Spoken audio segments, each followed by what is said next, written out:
Fala galera, sejam muito bem-vindos a mais um vídeo do canal. No vídeo de hoje a gente vai falar sobre o incidente do Passo Dyatlov. De acordo com fatos desconhecidos, um dos maiores mistérios da história. Então, resumidamente, esse é um caso em que 9 esquiadores em 59 foram encontrados mortos próximos da tenda que eles construíram.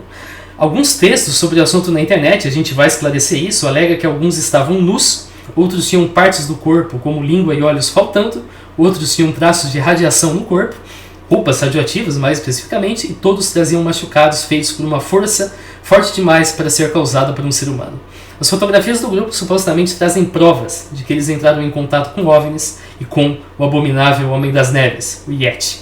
A história fica por conta aqui da fatos desconhecidos, ao passo em que chegar a uma conclusão definitiva, final, etc., do que aconteceu naquela noite, do dia 1 de fevereiro de 59, é algo inviável, porque parte das evidências não chegaram aos dias de hoje, sequer foram documentadas. Nesse vídeo, a gente vai criar uma noção bastante sólida, coesa e muito provável do que aconteceu naquela noite, bem como a gente vai demonstrar que teorias que são mais mirabolantes, que requerem mais premissas, não são necessárias. A gente vai abordar temas sensíveis, claro, a gente vai falar muito de morte, vai falar de autópsia, etc., mas eu não vou mostrar imagens dessas coisas, pode ficar tranquilo. As imagens, porém, estão em links que estão em vermelho, então sempre que você vê um link vermelho, eu vou ter um pouquinho de trabalho para achar porque não são tantos, mas, por exemplo, aqui a imagem original está censurada, e a imagem original pode ser acessada clicando no link vermelho, coisa que eu não farei em momento algum do vídeo, mas para fins de documentação, para você que não quer acreditar no que eu falo e quer checar o que eu falo, você pode acessar. Antes da gente continuar, eu quero lembrar para você que a gente vai usar aqui uma série de arquivos do caso, que estão disponíveis para qualquer um consultar aqui na internet. Então eu poderia fazer isso aqui como se fosse um dossiê. Eu posso falar, olha só, aqui nós temos o recibo do caso, aqui nós temos a decisão para abrir o caso que diz isso, isso, isso. Aqui nós temos a decisão para protocolar o local de acampamento dos alpinistas. E assim eu posso ir para cada um dos arquivos. Eu posso fazer a mesma coisa para cada uma das fotos tiradas pelos alpinistas ou para cada uma das entradas de diário. Eu não acho que isso seja necessário, eu acho que isso vai diluir a informação importante no meio de um monte de informação interessante, portanto eu decidi por fazer outra abordagem que vai focar apenas nas coisas interessantes, que isso é justamente para que tenha alguma graça em você assistir o vídeo, não fique um negócio maçante e entediante. Além disso, eu quero lembrar que existe agora uma Linktree da Fábrica de Noobs. Você pode acessar aí na descrição, e aqui tem Reddit, Instagram e Facebook, que são as redes que eu uso no momento, além de um Twitter.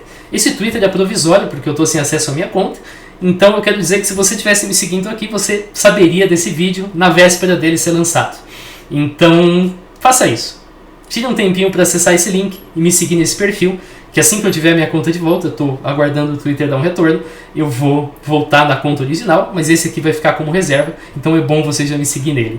Se por acaso o Elon Musk decidir que ele vai enfiar minha conta, eu não vou te falar onde, eu vou passar a usar esse perfil como permanente e você já tem ele seguido aí em definitivo. Agora que eu já dei as introduções, vamos para o vídeo. Então vamos lá, a primeira coisa que a gente se pergunta é como que esse grupo de esquiadores se formou? A gente está no começo do ano de 59 e vários esquiadores que são associados ao Instituto Politécnico dos Urais, a gente vai chamar de UPI a partir de agora, planejavam expedições para as férias de inverno. Os esquiadores mais experientes visavam liderar expedições em locais específicos, e os esquiadores menos experientes participavam de expedições lideradas por outras pessoas. O primeiro deles era um cara chamado Igor Dyatlov. Esse cara tinha 23 anos, é a pessoa que dá nome justamente ao caso. Ele tinha uma experiência de 10 expedições anteriores, 6 delas nas quais ele foi líder do grupo. Ele estava no 5º ano do curso de engenharia de rádio da UPI e tinha construído um aparelho de rádio que ele usava durante as escaladas. Ele era um membro do grupo de escaladas da UPI e planejava uma expedição na região subpolar dos Urais, mas por questões de logística decidiu mudar o destino para a região norte, após se dar conta que uma expedição por lá demoraria mais tempo do que tinha disponível. Ele viria então a liderar o grupo que tem o destino que a gente conhece. Aí depois nós temos a Zina Kolmogorova, de 22 anos. Ela tinha uma experiência de 8 expedições anteriores, das quais em 2 delas ela tinha sido líder do grupo. Ela estava no 5º ano do curso de engenharia de rádio da UPI e também era membro desse grupo de escalada. Aí nós temos o Yuri Krivonichenko, de 23 anos, que se graduou no departamento de construção da UPI e trabalhava, essa informação é muito importante, talvez você saiba por quê, numa planta radioquímica de extração de plutônio para mísseis nucleares. O Yuri já estava em 6 expedições, 3 das quais ele tinha liderado, sendo também um membro desse comitê de expedições. Depois nós temos o Alexander Kolevatov, 24 anos, estava no 4º ano do curso de Física e Tecnologia da UPI e tinha uma especialização prévia em metais não ferrosos. Tinha uma experiência de 6 expedições, das quais 2 ele liderou. Depois nós temos a Lyudmila Duminina, 20 anos, estava no 4º ano do Departamento de Construção da UPI, tendo uma experiência prévia de 4 expedições, uma da qual ela liderou. Depois nós temos o Nikolai Tibinox Brinoli, de 23 anos. Ele tinha se graduado no Departamento de Construção da UPI em 58, trabalhava no ramo, com uma experiência de 5 expedições, uma das quais ele liderou. Depois nós tínhamos o Rustem Slobodin, de 23 anos, tinha se graduado no Departamento de Mecânica da UPI e trabalhava na construção de máquinas químicas, tendo uma experiência de 6 expedições. Temos ainda o Yuri Nikolaevich Doroshenko, de 21 anos, que era um estudante do 4º ano do Departamento de Engenharia de Rádio da UPI, tinha uma experiência de 4 expedições, uma da qual ele liderou, e por fim um cara chamado Yuri Yudin, era um estudante do 4º ano do Departamento de Engenharia e Economia da UPI, tendo uma experiência de 6 expedições. O planejamento da missão originalmente contava com 13 membros, só que algumas pessoas adicionais acabaram tendo contratempos e por isso ficaram de fora da missão. Então um cara chamado Nikolai Popov não foi dispensado do trabalho, um cara chamado Vishnevsky havia reprovado em um dos exames, portanto ele não poderia participar, um cara chamado Verhoturov estava na lista da expedição, era para ir na expedição, mas ele só descobriu isso nos anos 2000. O Dyatlov provavelmente colocou o nome dele porque ele era um cara bastante experiente e queria simplificar o processo de aprovação da expedição. E um cara chamado Vladislav Bienko não tinha sido dispensado e foi substituído por um cara chamado Semyon Zolotaryov, de 38 anos, portanto o mais velho do grupo, com idade inclusive para ser pai dos demais. Ele tinha lutado em batalhas importantes da Segunda Guerra Mundial, tinha recebido uma medalha por causa disso, trabalhava como instrutor físico e estava interessado em participar de uma expedição de maior grau de dificuldade para obter uma titulação, para obter um título que ele poderia usar no futuro. A Dubinina não gostava muito da ideia do Zolotaryov participar, via ele como um estranho, e o grupo todo compartilhava dessa visão. Aqui a gente tem as pessoas que participaram da expedição na ordem que foi mencionada. Perceba que aqui nós temos 4, com 4, 8, mais 2, 10. Opa, mas só 9 morreram. Sim, você vai entender isso daqui a pouquinho, porque tem gente que diz que o Yudin sobreviveu ao incidente do Passo de Dyatlov. Tem gente que diz que não, porque para sobreviver você tem que passar por ele.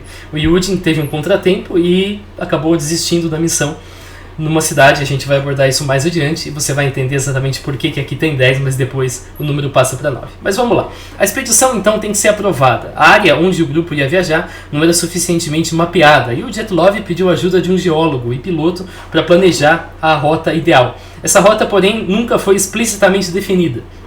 Existia somente, era um roteiro vago que detalhava os objetivos de cada trecho. Então, tá basicamente aqui. De Sverdlovsk para Polonushoi de trem, de Polonushoi para Visay de caminhão, de Visay para o segundo norte de esqui, subindo o rio Auspia, passar pelo rio Zlozva, subir ao Monte Otorten, do Monte Otorten para o rio Auspia, para a cabeceira do rio Auspia, passar pelo rio Unia, pelo rio Vishera, pelo rio Nious, subir ao Oiko Shakur, seguir o Toshimka ao norte até a cabana, depois seguir até Visay, depois retornar pelo mesmo caminho que vieram.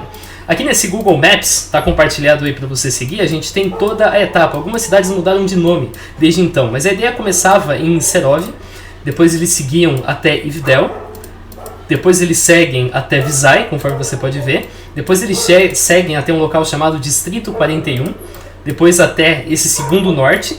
Depois, então, eles acampam no dia 28, 29, 30, 31 de janeiro, todos esses dias. Temos, então, um acampamento que é feito no dia 1 de janeiro, que é quando acontece, do dia 1 para o 2, o incidente do Passo de Dyatlov, que a gente vai falar muito no tema do vídeo, evidentemente.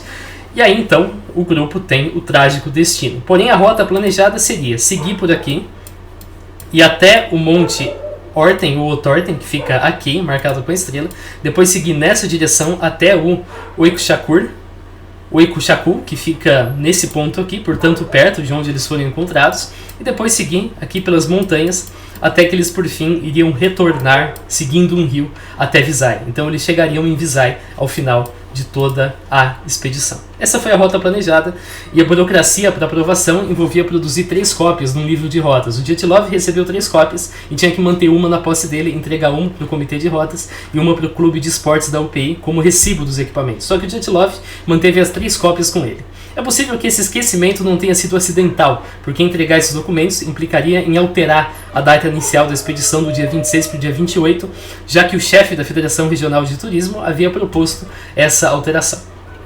Agora vamos falar um pouquinho das evidências que nós temos diante do incidente, porque eu vou contar para vocês o que aconteceu em cada um desses dias. Talvez você se pergunte, como? Como que o Nathanael sabe o que aconteceu nesses dias? Pois bem, a gente tem 6 diários que servem de base para deduzir o que ocorreu nesses dias até o incidente. O primeiro deles é o diário do grupo, que está aqui, e é disponível na forma de páginas transcritas. Você pode acessar aqui. Eles não tinham uma máquina de escrever na montanha, eles escreviam na mão e as pessoas que trabalharam no caso transcreveram isso na forma de páginas. O outro é o diário da Zina. Este está disponível na forma de páginas escaneadas, conforme você pode ver aqui. Esse aqui é o diário da Zina.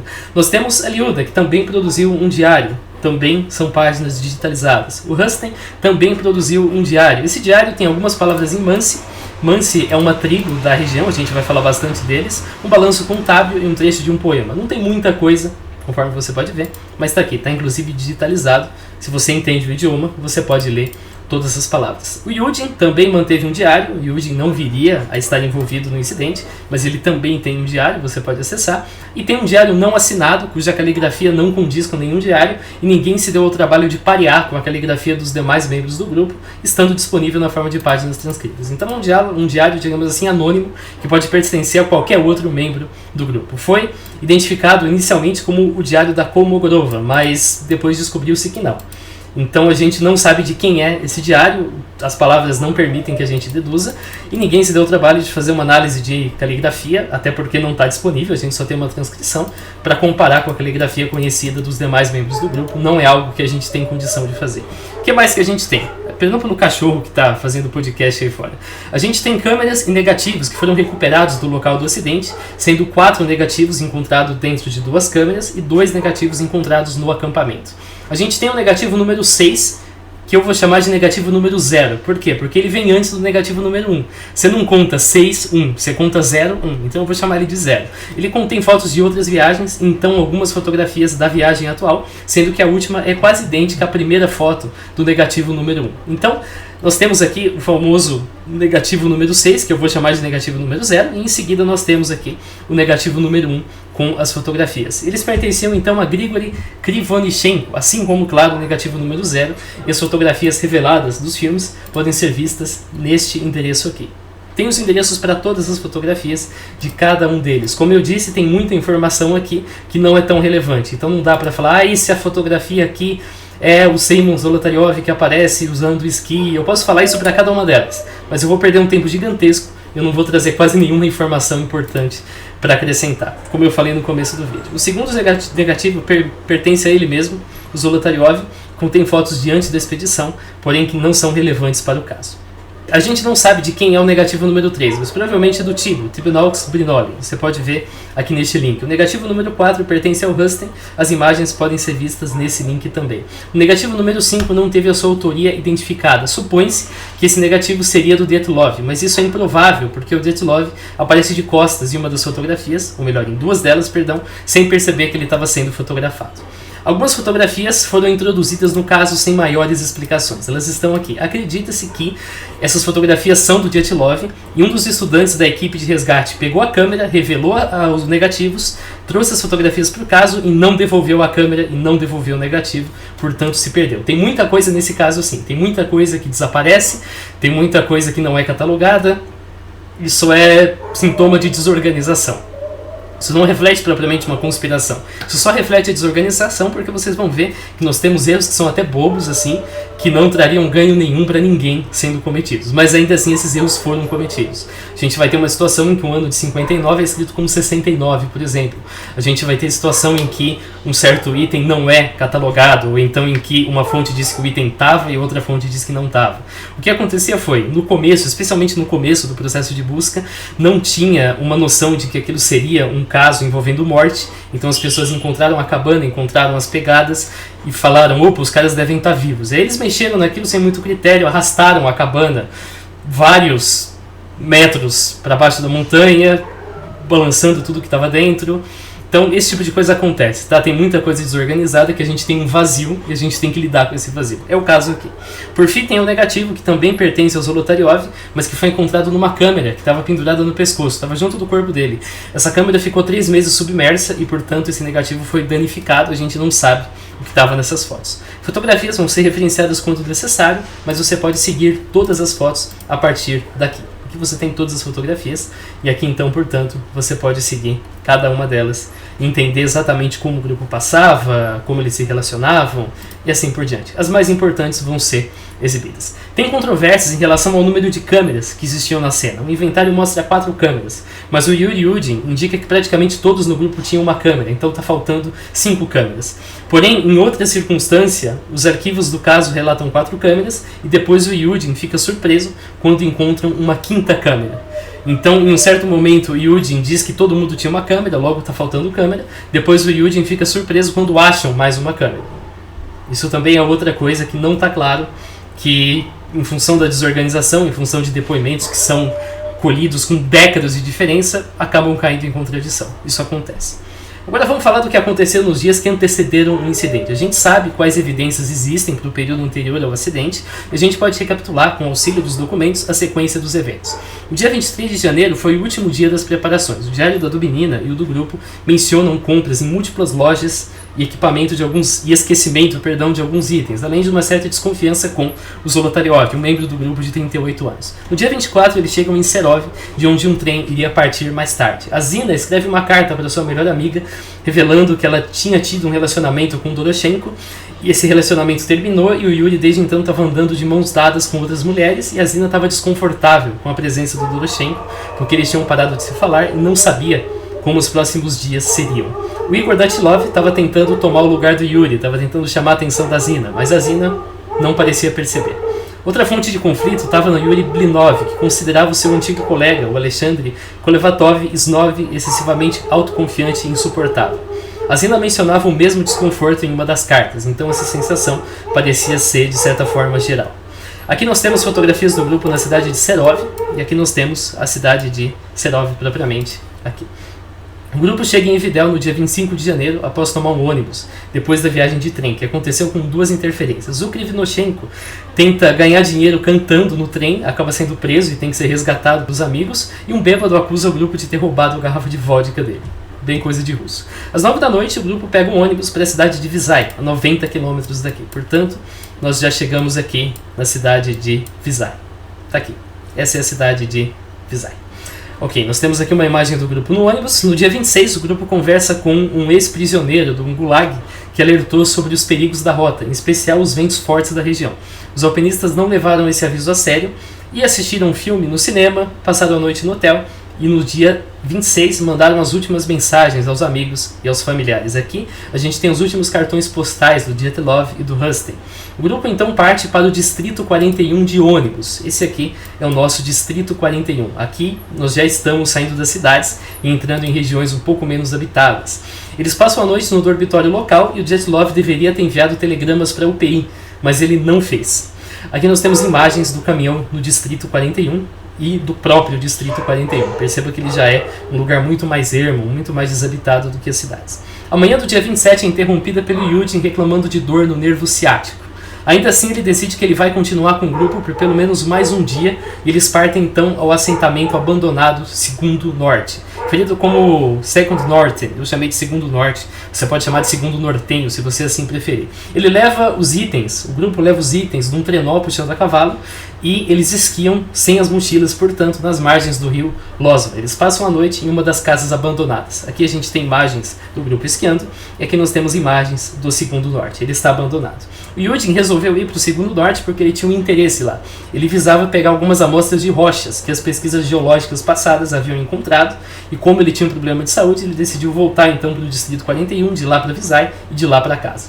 Ele fez isso e isso mudou, evidentemente, o curso da vida dele, porque é por essa razão que ele não faz parte dos 9 que faleceram no Passo de Dyatlov.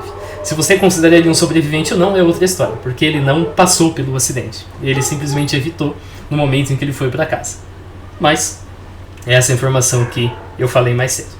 O grupo agora então tinha 9 pessoas e continuou subindo o rio Zlozva, agora precisando esquiar com mochilas mais pesadas. Por volta das 4 da tarde, o grupo almoçou, cobriu mais uma passagem e chegou ao local onde montou acampamento. Então nós já estamos aqui no acampamento do dia 28, nesse ponto aqui. Um conflito entre o Dyatlov e a Zina ia se construindo, porque o Igor estava rude e irreconhecível, de acordo com ela.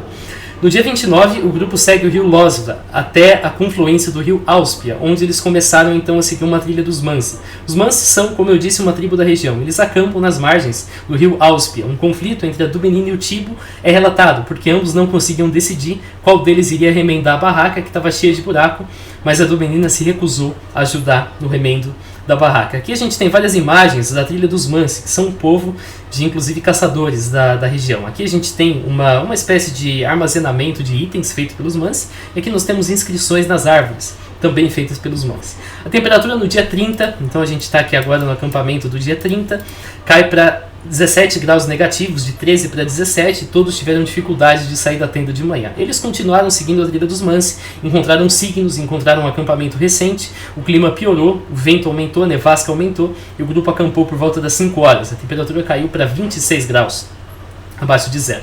Aqui você pode ver uma imagem do rio, e como seguir o rio não é possível diretamente, porque tem muita neve acumulada. O dia 31 foi marcado então por mais um conflito. A Tibo se recusou a fazer seu trabalho e a Zina e o Rustin precisaram assumir. Eles acidentalmente queimaram as luvas do Krivonichenko, que xingou a Zina e o Rustin. Apesar do conflito, o grupo continua o percurso às 10 da manhã com clima ruim, devido ao forte vento que balançava pinheiros e fazia a neve cair, apesar do céu estar limpo. Então, o céu está limpo, mas a neve não está vindo das nuvens, a neve está vindo das árvores. A espessa camada de neve tornava esse trabalho de avançar a trilha muito mais difícil e o grupo gradualmente se afastava do rio Auspia. E o diário da Zina relata a mudança de vegetação e o fim da floresta. Por volta das 4 horas, o grupo volta para as proximidades do rio e o Dyatlov relata que os alpinistas estavam exaustos e começavam a se preparar para a noite. A madeira para formar uma fogueira era escassa, porque a maior parte estava molhada. Subir o Monte Orten seria mais fácil se o peso fosse menor, e o grupo havia formalmente concordado em montar um cache para ser recuperado posteriormente. O plano era construir esse pequeno armazém de itens acima da linha da floresta, mas isso não parecia viável, porque estava ventando muito forte. Então eles, por alguma razão desconhecida, desviaram da rota originalmente e seguiram em direção a outra passagem, que viria a ser chamada de Passo Dyatlov. De acordo com o plano da viagem, o grupo já estava atrasado e deveria cruzar o vale do rio Lozva. No dia 1 de fevereiro, o grupo percorre mais 2 km, então monta a tenda num local acima da linha das árvores, a uma certa distância de onde estava o cache, os itens. Então nós temos aqui o acampamento do dia 31, ali do lado foi feito aquele cache com os itens que poderiam ser recuperados depois. Então eles sobem a montanha pelo Dyatlov Pass, pelo passo Dyatlov, e montam então a tenda nesse local aqui, que é onde depois a equipe de busca vai vir a encontrá-la. Não tem registros de diários do dia 1 de fevereiro, com exceção de um manuscrito chamado Evelyn Urtoten. É um panfleto satírico que os integrantes do grupo escreveram. O manuscrito original se perdeu, mas tem uma transcrição nos arquivos. O manuscrito é esse aqui é a versão já traduzida para o inglês, tem a versão em russo, e basicamente é um texto de piadas. Então tem uma piada sobre a maior taxa de natalidade entre os esquiadores, uma outra piada a respeito de uma palestra sobre amor e alpinismo que acontece diariamente na tenda dada pelo Dr. Tibedox e pela pós-doutorada em Ciência do Amor do Benina. Evidentemente é uma piada, nenhum dos dois tem esse título nem existe. Tem aqui uma piada se 9 alpinistas poderiam sobreviver com um forno e um cobertor. Tem aqui uma piada a respeito do Kolevatov ser o construtor-chefe que trabalhou no transporte dos itens. Tem uma piada dizendo que uma equipe do Doroshenko e da Kolmogorova definiram um novo recorde mundial para a montagem de forno portátil, 1 hora, 2 minutos e 27,4 segundos. E tem uma piada envolvendo o Pé Grande, ou melhor, o Yeti, dizendo que o Yeti existe no Monte Otorten, na região dos Urais. Por incrível que pareça, que não é tão incrível assim, essa é a única parte do panfleto que é levada a sério por algumas pessoas. Todo o resto é piada, mas por acaso a parte do Pé Grande é levada a sério, apesar de que os caras tinham papéis em que eles poderiam escrever coisas sérias, chamado diário, mas ainda assim eles veem o pé grande, de acordo com algumas pessoas, e preferem escrever isso no panfleto que ninguém levaria a sério, conforme as outras coisas dizem. Mas a gente vai falar do Yeti do pé grande no momento correto. Antes disso, será que é verdade que os alpinistas violaram santuários e costumes dos Mansi? Os Mansi, como eu disse, são um povo indígena que está em processo de extinção, que vive naquela região. Tem um idioma próprio e uma cultura que envolve locais sagrados, signos em árvores, atividades de caça e coleta. Já era planejado que a expedição do Dyatlov interagisse em certa medida com os Mansi, tanto que o Diário do Huston contém palavras e traduções em Mansi. Porém, alguns afirmam que o grupo do Dyatlov desrespeitou costumes e santuários Mansi e por isso sofreu as consequências. Em primeiro lugar, o nome do monte que os alpinistas pretendiam escalar, o Otorten, significaria não vá lá nos Mansi. Então isso seria uma tradição dos Mansi de que você não deve ir ao Otorten. Mentira, o nome Otorten sequer é uma palavra em Mansi. Os Mansi chamam a montanha de Lantkusap Shakil, que significa ninho de ganso, em alusão a uma lenda no qual um ganso, após um dilúvio, faz um ninho naquele monte. O nome Otorten é uma distorção russa de um nome Mansi de um outro nome. Esse outro nome é Wat Tarante Shakil. Perceba que Tarante vira Otorten. Otorten não é uma palavra Mansi, mas Tarante é. Isso significa montanha que sopram ventos. É uma provável alusão ao quê? Aos ventos que sopram na montanha, e isso não vale só para aquela montanha, várias outras sopram ventos. Esse é o verdadeiro monte Otorten. Em segundo lugar, nós temos o monte Kholat Shakil, o nome significaria Montanha dos Mortos. Não tem registros de que exista uma lenda na qual mortos habitem a montanha.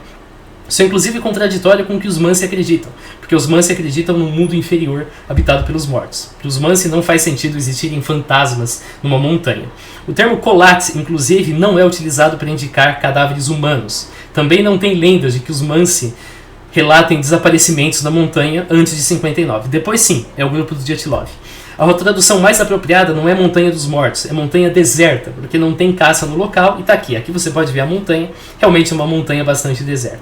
Por fim, a gente tem o Pico Roy Ekva, que supostamente significaria mulheres não podem ir lá. Na verdade, o termo significa mulher deitada, ou talvez simplesmente mulher X, o nome de uma certa mulher, uma certa divindade feminina. Os Mansi têm lugares sagrados que são restritos apenas para mulheres ou apenas para os homens. Mas parece bem paradoxal que a montanha nomeada para uma mulher seja proibida para mulheres, até do que não tem nenhuma evidência de que essa montanha seja um local sagrado dos Mansi. É simplesmente um dos montes nomeados pelos Mansi. A gente tem a alegação de que essa foto aqui mostraria um santuário Mansi que teria sido violado. Eles viram esse santuário da outra margem do rio, e ao que tudo indica, isso aqui sequer é um santuário. Isso aqui são apenas algumas rochas na margem do rio Losva, próximo do Segundo Norte. Foi tirado, inclusive, ao norte do Segundo Norte. Então o grupo sai do Segundo Norte e eles tiram a foto mais para cima. A gente tem sim um santuário Mansi nas margens do rio Losva, só que esse santuário está aqui na região do Distrito 41. Não para cima do Segundo Norte. Ali não tem nenhum santuário Mansi. Isso aqui é simplesmente pedras que a galera, por pareidolia, enxerga pinturas. Então a galera enxerga um homem aqui. Eu desenhei o homem. Se você conseguir enxergar, parabéns, porque é bem difícil mesmo de enxergar. A princípio eu falei, eu li pareidolia, eu li que tinha pinturas, eu falei, vou tentar identificar a pintura. Eu vi caveira, vi um monte de coisa, mas não vi homem nenhum. Depois eu falei, então esse é o homem. A resposta mais simples é pareidolia. Não tem nenhum indício de que ali tenha realmente uma pintura rupestre.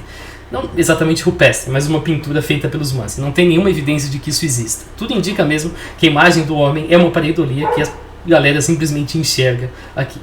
Por fim, é importante lembrar que o grupo do Dyatlov jamais demonstrou qualquer desrespeito perante os Mansi nos seus diários. Eles, pelo contrário, se esforçam para aprender palavras em Mansi, fotografam marcos dos Mansi, não vandalizam nada e até dizem que os Mansi são pessoas muito interessantes e únicas. Então eles tinham o máximo respeito pelos Mansi e não iriam vandalizar os locais sagrados ou qualquer tipo de local produzido por essa tribo. Então nesse momento aqui a gente vai fazer um salto temporal, porque pelos diários e pelas fotos a gente não sabe o que aconteceu entre o dia 1 e o dia 2 de fevereiro. Porém, claro, graças à análise de evidências, a gente pode ter uma figura até bastante sólida do que aconteceu. Porém, vamos pular um pouquinho e vamos analisar isso da perspectiva das pessoas que estavam esperando o retorno da equipe. Então, na primeira dezena de fevereiro, alguns grupos já voltavam das expedições. O primeiro a se preocupar com a ausência, porém, foi um cara chamado Vladimir Mihailovich Slobodin, pai do Rustem Slobodin. As indagações do Vladimir foram respondidas com a previsão de que o grupo deveria voltar por volta do dia 16. No dia 15, porém, a UPI, mediante solicitação dos estudantes, já tinha enviado um questionamento à cidade de Visay, o destino final do grupo do Dyatlov, conforme eu mostrei para vocês aqui. Então eles fazem toda a rota e terminam lá em Visay, perguntando se o grupo tinha ou não retornado. E receberam a resposta de que não, o grupo não tinha retornado. Algumas pessoas estavam tranquilas, outras estavam cada vez mais preocupadas. Por exemplo, o Lev Gorodo, diretor do Comitê de Esportes da UPI, que já estava arranjando um avião para ajudar na busca desses esquiadores desaparecidos, enviou um ofício detalhando as preocupações no dia 18. No dia 19, a UPI recorre às autoridades com um pedido de ajuda na busca pelos esquiadores. Foi feito um acordo com o 123º Destacamento Aéreo, cedendo um avião e um helicóptero para ajudar nas buscas, porém ninguém tinha o planejamento da rota, porque, vocês lembram, o Dyatlov ficou com todas as cópias, sendo que ele tinha que ter entregue uma cópia em cada lugar. Foi preciso que uma pessoa que tinha conversado com o grupo antes tentasse relembrar a rota, reconstruir a rota a partir da memória e entregar então essa rota às autoridades. Nesse momento, Yudin finalmente voltava para Sverdlovsk, da sua vila natal, e era bombardeado com questões. Ele não tinha a mínima ideia do que estava acontecendo, porque ele não sabia dos desaparecimentos, mas ele era bombardeado com perguntas sobre o seu grupo.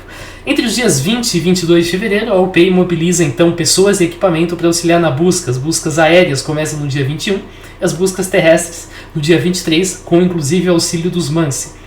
Na tarde do dia 25, um grupo de escalada cuja rota envolvia, assim como o grupo do Dyatlov, o pico Oykut-Chakur, a gente já falou dele, chegou em Serov e confirmou: olha, a gente passou nessa montanha e não tinha nada, nenhum sinal de que o grupo do Dyatlov esteve lá, nenhuma mensagem, nada do tipo. Isso mudou o foco da busca dos esquiadores. Ok, a gente sabe que o pessoal não chegou nesse pico aqui, então vamos procurar para cá. A gente ainda tem uma área muito grande para se pesquisar, mas a gente pode fazer a pesquisa nessa direção. No dia 25 foram descobertas marcas de esqui próximas da nascente do rio Auspia, e na tarde do dia 26 a UPI recebeu um radiograma informando a localização da tenda sem pessoas dentro dela. A partir de agora, a gente tem os registros criminais do caso disponíveis aqui. Mais uma vez, são 2 volumes que você pode ler na íntegra nesse site aqui.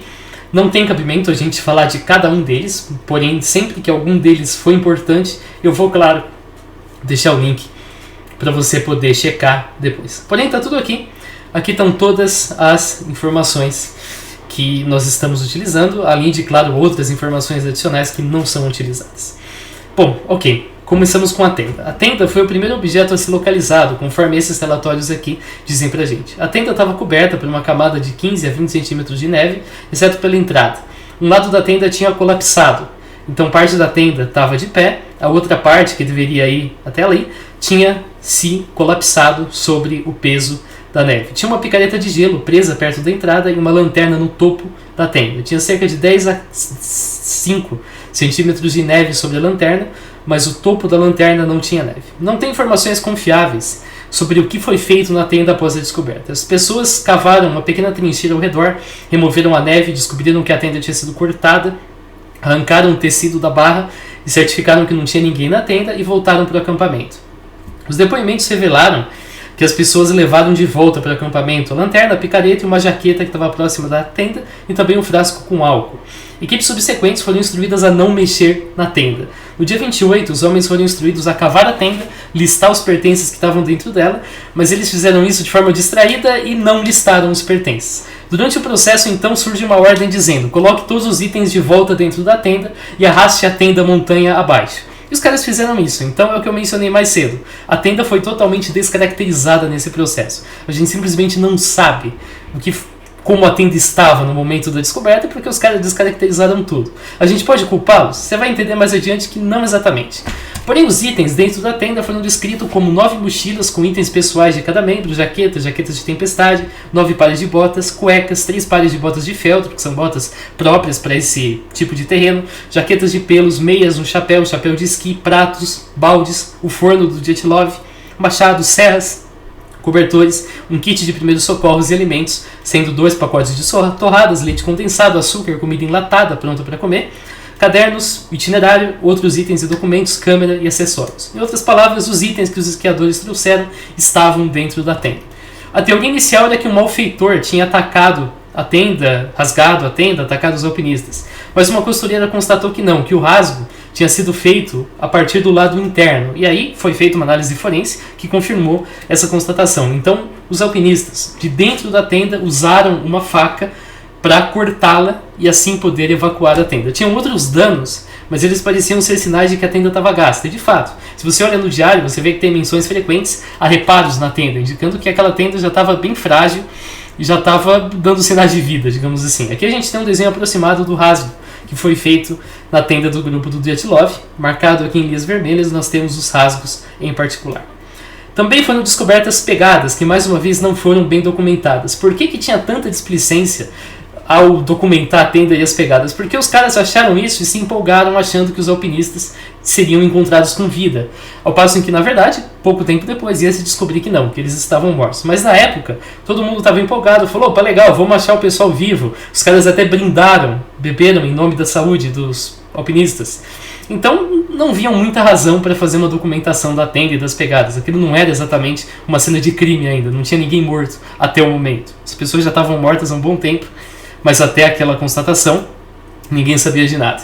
As testemunhas da equipe concluíram que as pegadas foram deixadas por 8 ou 9 pessoas que não usavam calçados, salvo uma exceção que usava uma bota com salto. As pegadas seguiam por cerca de 1 km descendo a montanha na direção oposta de onde o cache estava. A cerca de 450 metros, uma segunda lanterna ligada com bateria esgotada foi encontrada. Aqui a gente tem algumas fotografias das pegadas. Aqui no canto superior direito nós temos essa pegada de bota com salto, as demais foram feitas por pés com meias ou descalços. Os primeiros corpos, então, são localizados quando membros da equipe de busca percebem algo escuro embaixo de uma árvore de cedro.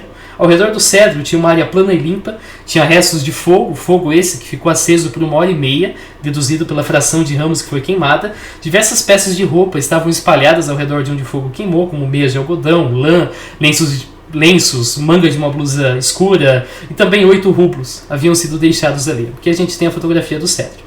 Nas proximidades tinha mais de 10 pequenos ramos de abeto que tinham sido cortados com uma faca finlandesa e cerca de 20 cortes nas árvores, sendo que os ramos menores e secos, com cerca de 5 centímetros de diâmetro, tinham sido cortados do cedro. O volume de trabalho feito sugeria que por lá haviam mais pessoas do que apenas os 2 corpos que haviam sido descobertos próximos do cedro. Voltando a falar do cedro, porque daqui a pouco a gente vai falar dos corpos. Todos os galhos, em uma altura alcançável pelos braços, tinham sido quebrados. E alguns até mesmo na altura de 4 a 5 metros também estavam quebrados, indicando que alguém tentou, em certa medida conseguiu, escalar a árvore.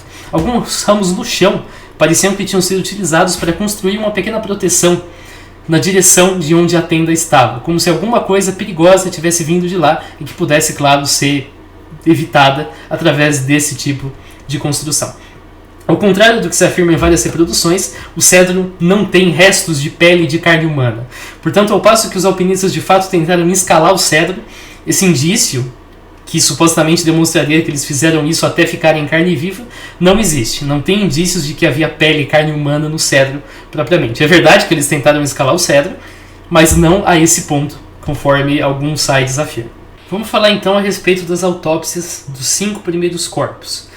Antes disso, eu quero trazer um tópico que não foi colocado no roteiro, eu acabei não colocando porque eu esqueci, que é o seguinte: alguns sites afirmam que um dedo de um dos alpinistas, não dizem qual alpinista nem qual dedo, foi encontrado na garganta ou na boca de um deles. Isso é falso, tá? Nenhum alpinista estava faltando dedo e nenhum dedo foi encontrado na boca de ninguém. Isso é simplesmente mentira, isso não consta em nenhuma autópsia. Eu não coloquei aqui, até porque eu pensei, depois eu coloco tal, e depois eu pensei, não sei para qual alpinista eu coloco isso, porque nenhum site fala qual deles foi. E aí eu ia colocar no começo e eu acabei esquecendo. Então agora que já tiramos isso da frente, no dia 27 o pessoal encontrou 4 dos 9 corpos que viriam a ser descobertos. 2 deles estavam na base do cedro, 2 deles estavam mais afastados. O primeiro deles foi do Yuri Doroshenko, ao lado do corpo do Yuri Krivonichenko. Deixa eu pegar aqui o mapa. Então aqui nós temos a tenda, o local da tenda. Aqui nós temos o local do cedro, perceba que é mais ou menos 1 km de distância daqui até aqui. Posso até medir, você vai ver que vai dar 1,5 km. E perceba aqui, nós temos do lado do cedro os 2 corpos que eu acabei de mencionar para vocês. Então alguns dizem que os corpos estavam cobertos por uma manta. Isso também é falso. Isso provavelmente vem da aparência dos corpos que tinham sido cobertos por neve, mas que quando você tira a neve, o resultado é esse aqui. Está censurado, eu sei. Eu censurei todos, mas o link do Imgur tá aqui. Pessoalmente, eu não acho que isso seja algo sangrento, chocante, nada do tipo. É um corpo. Ok. Não é sangrento, não é um gore igual esses vídeos de acidente que você encontra por aí. É uma pessoa deitada na neve para todos os efeitos. A primeira constatação no corpo do Doroshenko, que estava virado para baixo, é que o livor mortis não condizia com a posição do corpo. O livor mortis é o que acontece quando o sangue escorre para baixo, depois que a pessoa morre, para baixo, na orientação para baixo. Se a pessoa está com a barriga para baixo, escorre para a barriga. Se a pessoa está com as costas para baixo, escorre para as costas. Tem um link que é mais gráfico, é mais sangrento, digamos assim, da Wikipedia, eu também não vou mostrar. Então, no caso do Doroshenko, ele estava virado para baixo, portanto o livor mortis deveria estar na barriga, mas estava nas costas. Isso indicava que ele morreu e depois da morte ele foi virado pelos companheiros. Ele estava vestindo, e aqui eu não vou fazer inventário das vestimentas de cada um. A primeira vez que eu gravei o vídeo, esse trechinho aqui, eu fiz e ficou muito chato. Ficou parecendo um leilão, porque eu ficava falando cada coisa que os caras estavam vestindo. Eu vou dar foco na parte mais importante. O Doroshenko estava vestindo pouca roupa. Ele estava com as camisas e a calça inferior, uma cueca e uma camisa de manga curta, conforme você pode ver, e meias. A maioria deles não estava calçado de fato. E o Doroshenko, como eu disse, estava com muito pouca roupa. A autópsia concluiu que ele faleceu de hipotermia e que as demais feridas não eram letais e ocorreram em vida quando ele agonizava como resultado do impacto de um gelo, neve ou pedras. Além disso, tinham vestígios de agulhas de cedro no cabelo. E esse cabelo também estava ligeiramente queimado. Isso indica que ele tentou escalar o cedro antes de falecer. A gente vai entender mais adiante como que isso se deu. O Krivonichenko foi encontrado ao lado do Doroshenko com o rosto para cima. Ele também estava vestindo pouca roupa, conforme você pode ver nessas imagens aqui. E a autópsia levantou padrões de hipotermia, além de um dano cerebral com sangramento na região temporal e occipital devido ao dano no músculo temporal, conforme está visto aqui. Então ele tinha aí uma hemorragia interna. Isso é bastante problemático.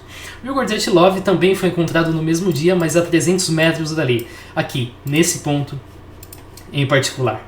Ele tinha apenas parte das mãos visíveis fora da neve e depois que a neve foi retirada, o corpo como um todo ficou visível. Ele vestia uma série de roupas, especialmente um colete sem mangas de pele desabotoado que pertencia ao Yudin e foi dado para o Doroshenko e provavelmente foi retirado do corpo do Doroshenko pelo Dyatlov, entre uma série de outras peças de roupas. Então o Dyatlov não estava tão mal vestido, conforme você pode perceber. Ele estava até bastante protegido do frio. Ele trazia também 4 comprimidos de anti-inflamatório. Ele tinha uma meia de algodão no pé esquerdo e uma meia de lã no pé direito. Isso provavelmente indica que talvez ele estava tentando se trocar no momento de sair da tenda. Ele planejava usar as 2 meias e não se atentou na ordem, ou talvez ele retirou as meias de outra pessoa e colocou no próprio pé. Ele tinha um relógio que parou às 5h31. A autópsia não apontou nenhum machucado interno e a causa da morte como hipotermia com feridas causadas pelo contato violento com pedra, gelo ou neve que ocorreram em vida e sem risco de morte. A Zina foi encontrada a 630 metros do cedro, então a Zina está aqui em cima. A gente vai falar do Rustem daqui a pouquinho. A Zina está aqui em cima. A pele do rosto e das mãos era vermelho púrpura. Ela vestia 2 chapéus, uma camisa de manga comprida, uma série de calças e uma série de meias, conforme você pode perceber. O adereço dela estava bastante completo. Era uma vestimenta bastante completa.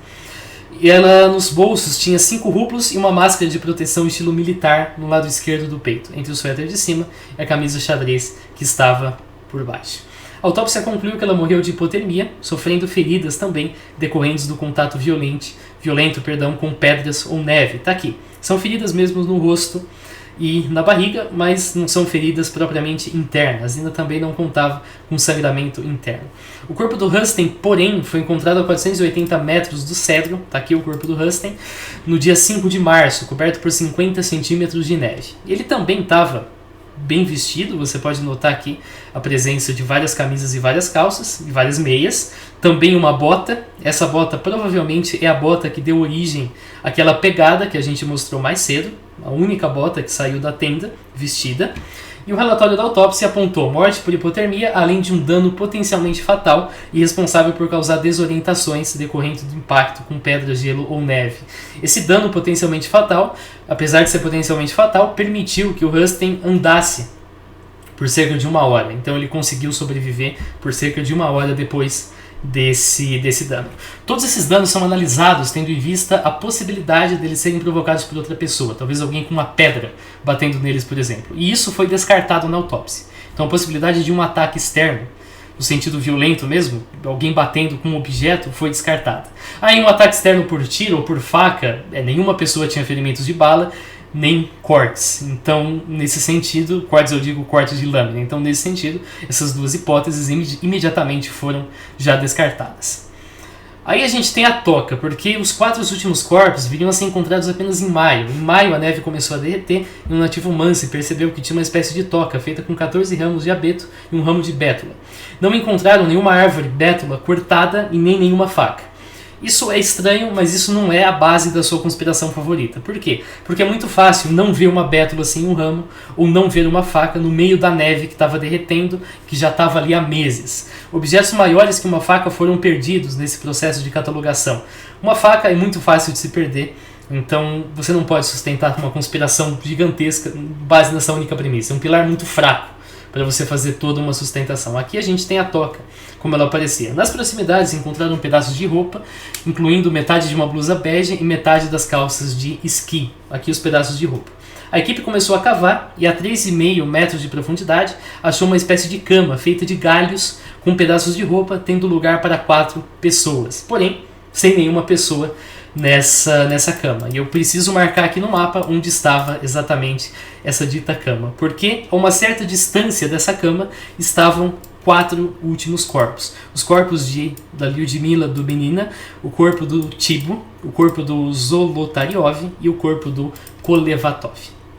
A Dubinina foi encontrada, todos eles foram encontrados na verdade sobre um riacho. Ela estava com o peito e o rosto posicionados contra a pedra, contra o riacho, e parecia que eles tinham caído mesmo. Aliás, foi provavelmente isso que aconteceu. Eles caíram numa pequena ravina, pequena, entenda-se, aí uns 3 metros de altura, e tiveram ferimentos profundos ao entrar em contato com pedras pontudas, colidir diretamente com essas pedras.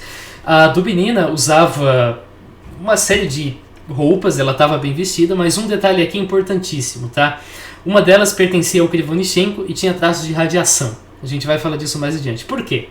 Se você prestou atenção no vídeo, você sabe a resposta. Se não, você vai descobrir daqui a pouquinho. Então, o par externo também de meias estava danificado pelo fogo, conforme foi reportado, indicando que essas pessoas tentaram mesmo se aquecer até o último momento.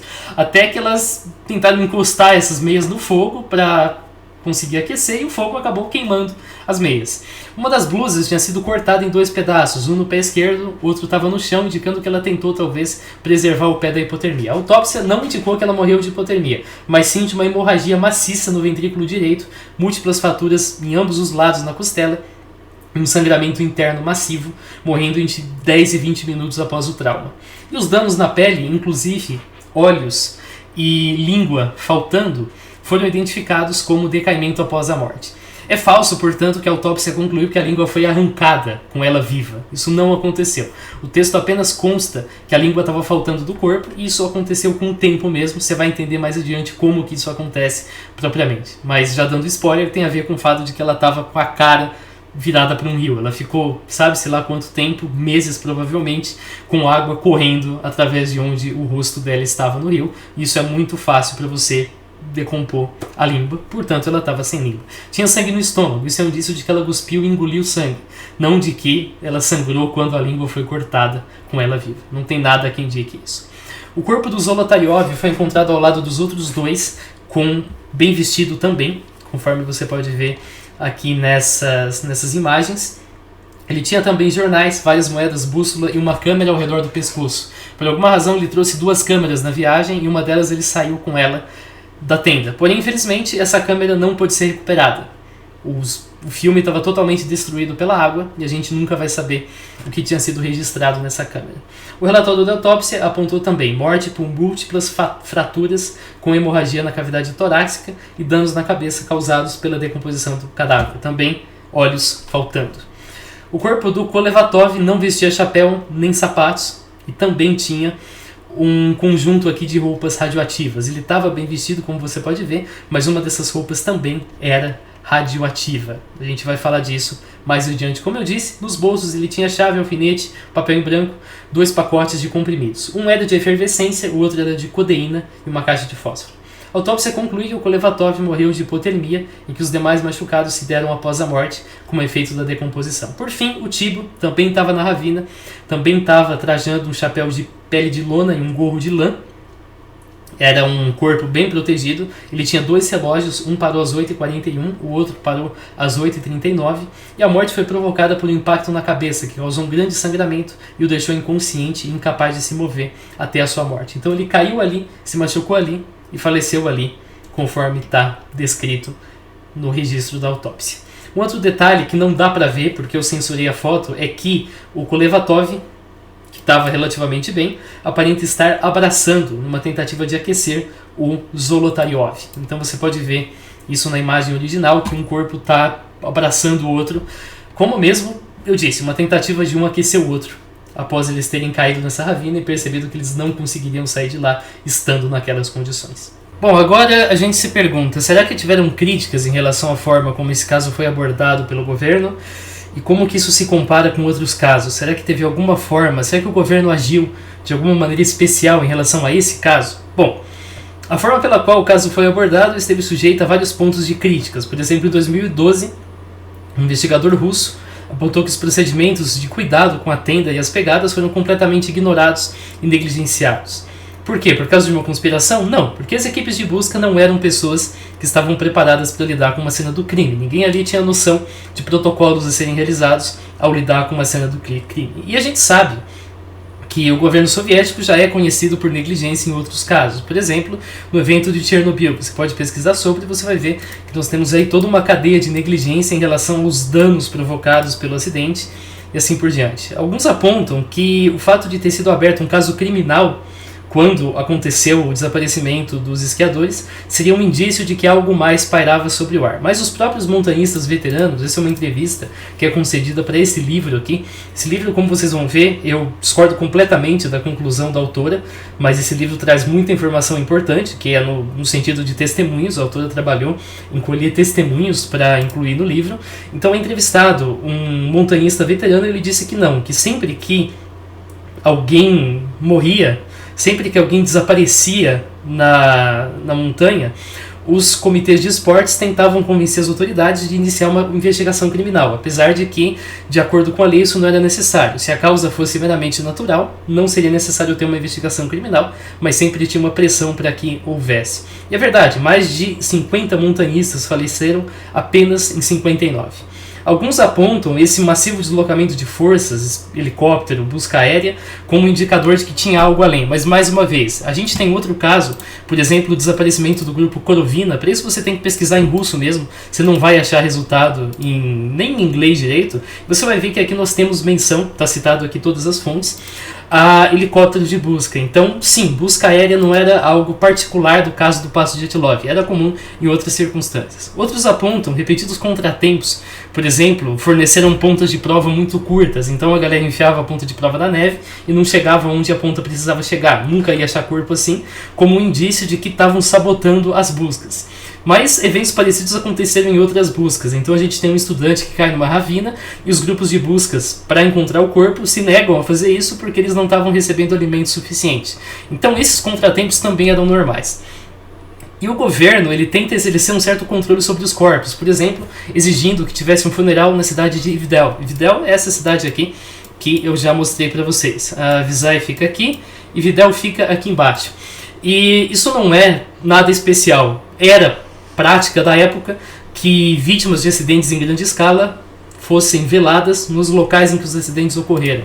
Nesse caso seria em Ividel, não sei por que não seria em Visay, mas provavelmente por ser a cidade mais densamente povoada, mais próxima. Foi o caso, por exemplo, quando 56 trabalhadores morreram no acidente ferroviário em junho de 59. Eles também foram velados, todos no mesmo lugar, que foi onde o acidente aconteceu, e não na cidade natal de cada um.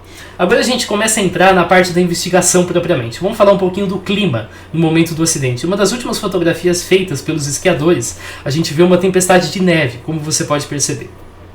Uma análise microclimática foi feita em 2019 e concluiu que o período foi marcado por temperaturas muito baixas, acompanhadas de uma queda de neve e de ventos muito fortes. Então tá aqui a gente tem uma timeline, 1 de fevereiro, 2 de fevereiro, 1 da tarde, vai até as 7 da manhã do dia 2. Aqui a gente tem a possível ação que os membros do grupo fez, pode ignorar essa coluna. E aqui a gente tem a temperatura. Perceba que ela chega a menos 30 graus na tenda e também a menos 30 graus no cedro. E sendo que a máxima registrada aqui vem menos 12 graus, então eram temperaturas muito baixas. O vento era relativamente alto, 12 metros por segundo, porém se você considera a escala de Belford, você vai chegar em algo como uma brisa forte. Então é um vento forte que você tem dificuldade de ficar com um guarda-chuva, por exemplo, mas não é forte a ponto de jogar alguém do penhasco. Isso não tem força suficiente para acontecer. Mas o mais importante é que essa região estaria numa sombra de vento, portanto com ventos mais fracos. Os valores que estão aqui mesmo, isso aqui já é o valor considerando a sombra de vento. Ao passo que esse vento não jogava alguém do penhasco, esse vento causava uma sensação térmica muito baixa. Conforme você pode notar aqui, essa sensação térmica era suficiente para causar hipotermia e gangrena, chegando aqui a menos 50 graus na tenda. Isso considerando o risco de hipotermia e gangrena, valores entre menos 48 já significa um risco alto em 10 minutos de exposição. Então era muito fácil realmente você sofrer de hipotermia, que é a causa que algumas autópsias apontam. Mas vamos lá, por que exatamente eles saíram da tenda e caminharam em direção ao vale? Acho que essa e a questão dos machucados são as principais questões. Mas por que estava sem língua? Relaxa que a gente vai chegar lá daqui a pouco e você vai ver que a resposta para isso é bem simples, mas que a discussão central está justamente desses dois tópicos que eu falei. Porque alguma coisa fez com que esses alpinistas decidissem sair da tenda de noite, do dia 1 para o dia 2 de fevereiro, fizessem portando as roupas que eles estavam vestindo, saindo por um rasgo feito do lado de dentro da barraca, na lateral, e caminhassem em direção ao vale de forma ordenada.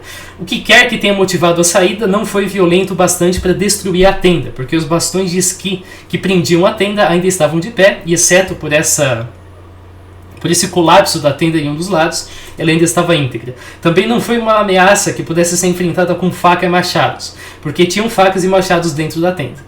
Então não era algo que eles conseguissem brigar desse jeito. Você não consegue brigar, por exemplo, com uma tempestade. A gente vai falar disso daqui a pouquinho. É esperado que os alpinistas, mesmo que dentro da tenda, estivessem vestindo algum conjunto de roupas, mas que eles não usassem calçados. Então o fato deles saírem da tenda sem calçados não é surpreendente. Ainda mais quando você está saindo de urgência e não tem tempo de vestir antes de voltar para a tenda. Então é bastante provável que eles acreditaram dentro da tenda que estavam em risco e decidiram que eles estariam mais seguros na linha das árvores. Eles não teriam tempo para desfazer toda a amarração feita na entrada da tenda, então eles decidiram simplesmente cortá-la na lateral. A segurança na linha das árvores condiz com o provável medo de uma avalanche devido ao acúmulo de neve. E nesse caso, realmente, você não briga com uma avalanche usando faca ou machado.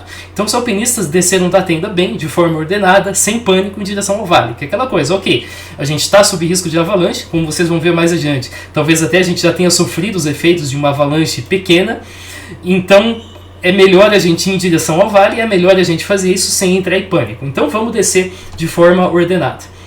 Uma teoria associa essa motivação ao fato de que os diários mencionam que a tenda era constantemente reparada. Inclusive eu mencionei mais cedo um conflito, no qual uma das esquiadoras não queria costurar a tenda, em que um vento catabático, que é basicamente uma massa de ar de alta densidade que desce e encosta rapidamente, fez com que os esquiadores tomassem a decisão de abandonar a tenda sob risco de uma avalanche. Essa seria uma decisão correta.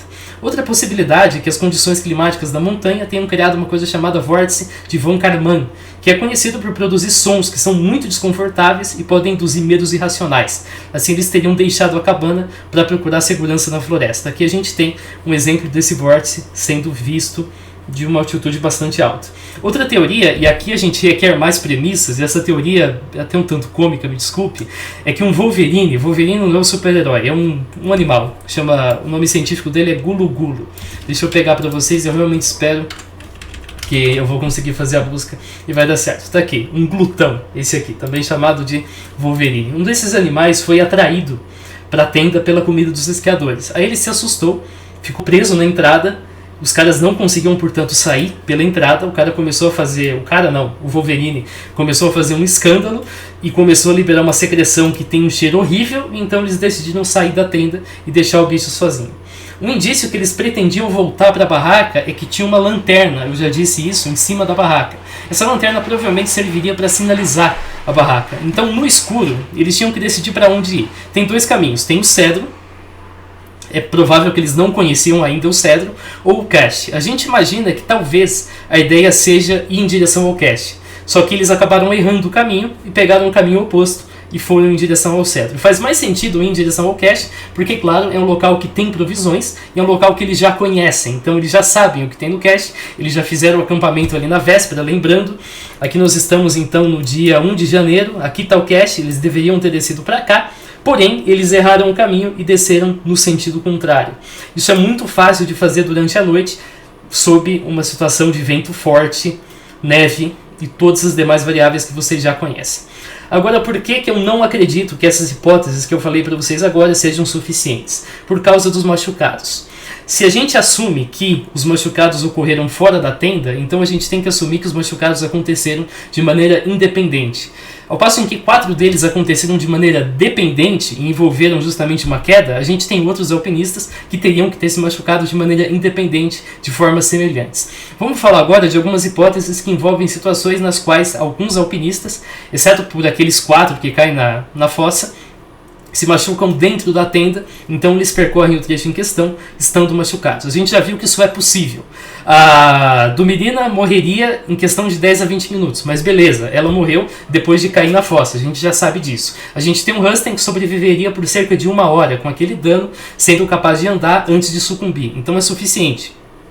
Todas as hipóteses que eu vou falar aqui estão em concordância com as constatações da autópsia, que é o tempo de vida que esses alpinistas teriam após sofrerem o dano. Eu só vou abrir aqui o roteiro em uma nova aba, porque a gente provavelmente vai usar 2 versões, uma mostrando esse raciocínio e outra retornando ali, relembrando os próprios resultados da autópsia, com o que aconteceu com cada uma dessas pessoas. Aqui eu estou na autópsia dos 4 últimos corpos, a gente vai começar, claro, com a autópsia dos 5 primeiros corpos.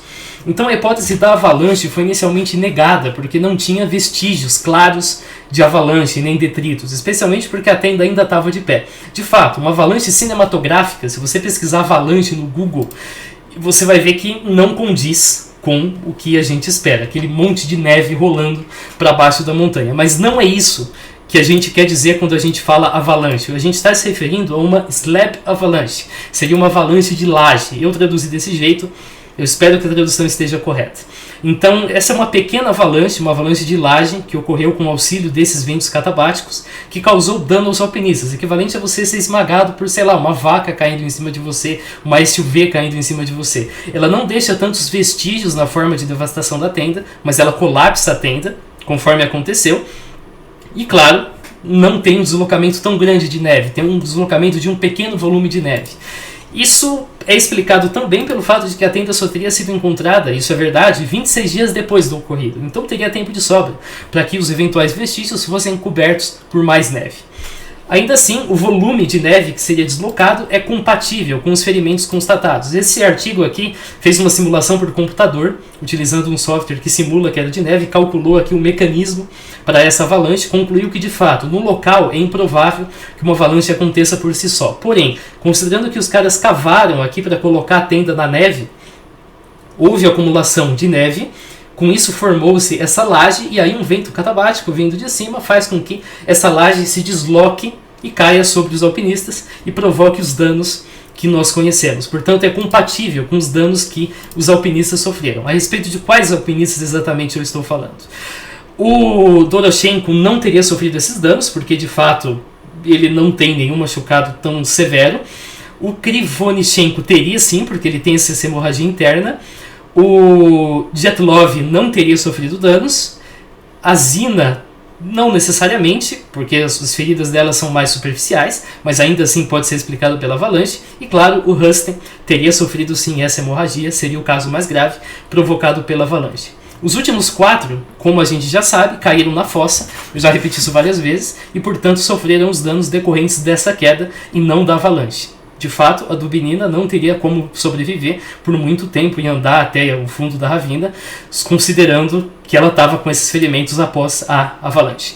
Um contra-argumento é que a gente nunca viu uma avalanche no local. Em parte você já sabe a resposta para isso. De fato, Para a gente ter avalanche, você precisa cavar uma tenda desse jeito aqui. Isso aqui é a orientação correta. E se eles fizessem do jeito correto, infelizmente, teria essa fatalidade da avalanche.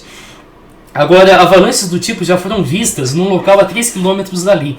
E o autor deixa claro, como eu disse, a forma como você monta a barraca influenciou na ocorrência dessa avalanche. Aqui tem uma informação de que as avalanches foram vistas apenas na primavera, mas isso é mentira, tá aqui. Nós temos avalanches sendo vistas em 29 de janeiro de 2022.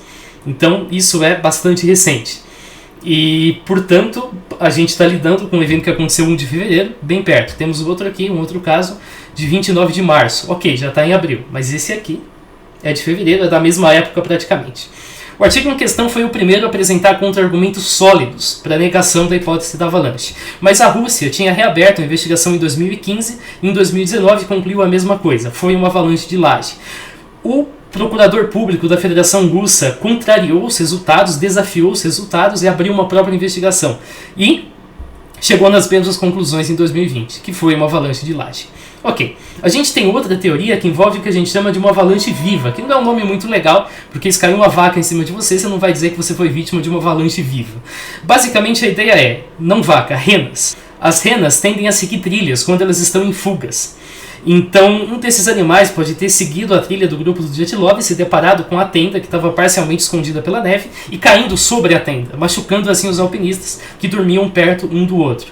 Para isso a gente requer a premissa de quê? De que as pegadas de rena foram vistas pela equipe de busca, mas ignoradas porque só uma rena não é importante. Lembrando, a equipe de busca não tem experiência em cena de crime e, portanto, não registrou tudo o que viu. Outra hipótese que procura explicar os machucados é a onda de choque de uma explosão. Mas isso é meio problemático, porque uma explosão deixaria outros vestígios, por exemplo, na vegetação. Inclusive, um argumento contrário àquela avalanche cinematográfica é que tinham frutinhas nas árvores ainda. As frutinhas certamente cairiam no caso de uma avalanche e mais ainda no caso de uma onda de choque. Não foi o caso. Uma avalanche de laje? Não. A avalanche de laje é uma coisa muito limitada que nem chegaria na parte da floresta e, portanto, não provocaria nenhum efeito visível na floresta. Outra hipótese, e aqui a gente já começa a chegar em coisas mais bizarras, afirma que os esquiadores na verdade faziam parte de um experimento científico que não foi relatado em local nenhum e que eles deveriam lançar ondas de rádio sobre o Monte Otorten usando balões inflados com gás tóxico. Um desses balões estouram e os esquiadores morrem envenenados. Essa hipótese não explica as fraturas, todas as fraturas que foram observadas, mas explica supostamente o edema pulmonar. O único problema é que isso é mais facilmente explicado pela hipotermia. Então você está tentando explicar uma coisa simples por uma causa muito complexa, quando você tem uma causa simples que cumpre o seu papel muito bem. Essa hipótese também defende que a busca só viria a começar no dia 21 para dar tempo dos isótopos radioativos desse experimento decaírem, mais especificamente o fósforo 32. Mas isso é mentira, ninguém sabia que os alpinistas tinham desaparecido no dia 1 de fevereiro. A primeira suspeita surgiu lá para o dia 12 e só foi sendo levada a séria no dia 16. E aí lá no dia 21 os caras começam a mobilização. Ok, 16 para 21 é um tempo até curto e justifica o tempo de você mobilizar aeronaves para fazer a busca aérea e 23 o tempo de você mobilizar pessoal e equipamento para fazer a busca por terra. Lembrando que não é simplesmente ir na zona rural e sair batendo um bastão no chão. É uma coisa muito mais complexa, porque envolve um clima totalmente inóspito que você tem que superar.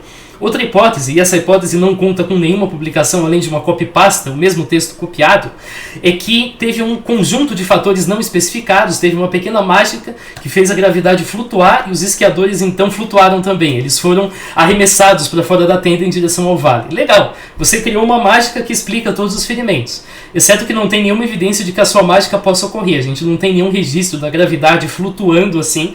Claro, a gravidade flutua a um longo prazo, mas não a esse ponto e não em tempo tão curto, e a gente não tem nenhum caso em que pessoas são arremessadas ao céu porque a gravidade deixa de funcionar temporariamente, tá? Isso implica que as leis da gravitação não foram totalmente descritas, isso traz mais dúvidas do que resposta. Na prática você criou uma mágica pessoal que funciona no seu universo e é só isso que você tem, isso não serve no mundo real. Ok, o que será que então causou os impactos e os traumas em cada um dos alpinistas? Parte das hipóteses que justificam porque os alpinistas saíram da tenda tenda também justificam os machucados do Rustem, da Zina, do Krivonichenko e do Dyatlov.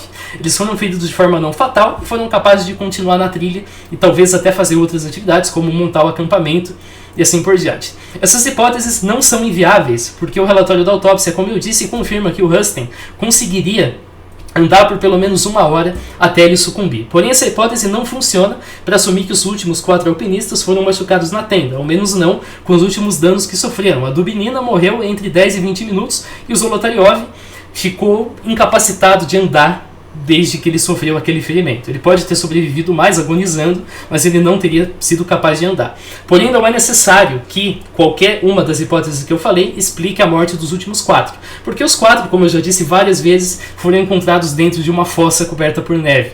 Então eles se feriram lá e ficaram lá mesmo, e o Kolevatov, que não se feriu tanto, tentou aquecer o Zolotaryov. O Doroshenko foi encontrado com ferimentos nas mãos e com vestígios de musgo e agulhas de cedro no cabelo, indicando que ele tentou subir o cedro, e também que a causa da morte foi hipotermia. Os demais ferimentos são explicados por tentar subir o cedro e talvez até por cair do cedro ao tentar subir.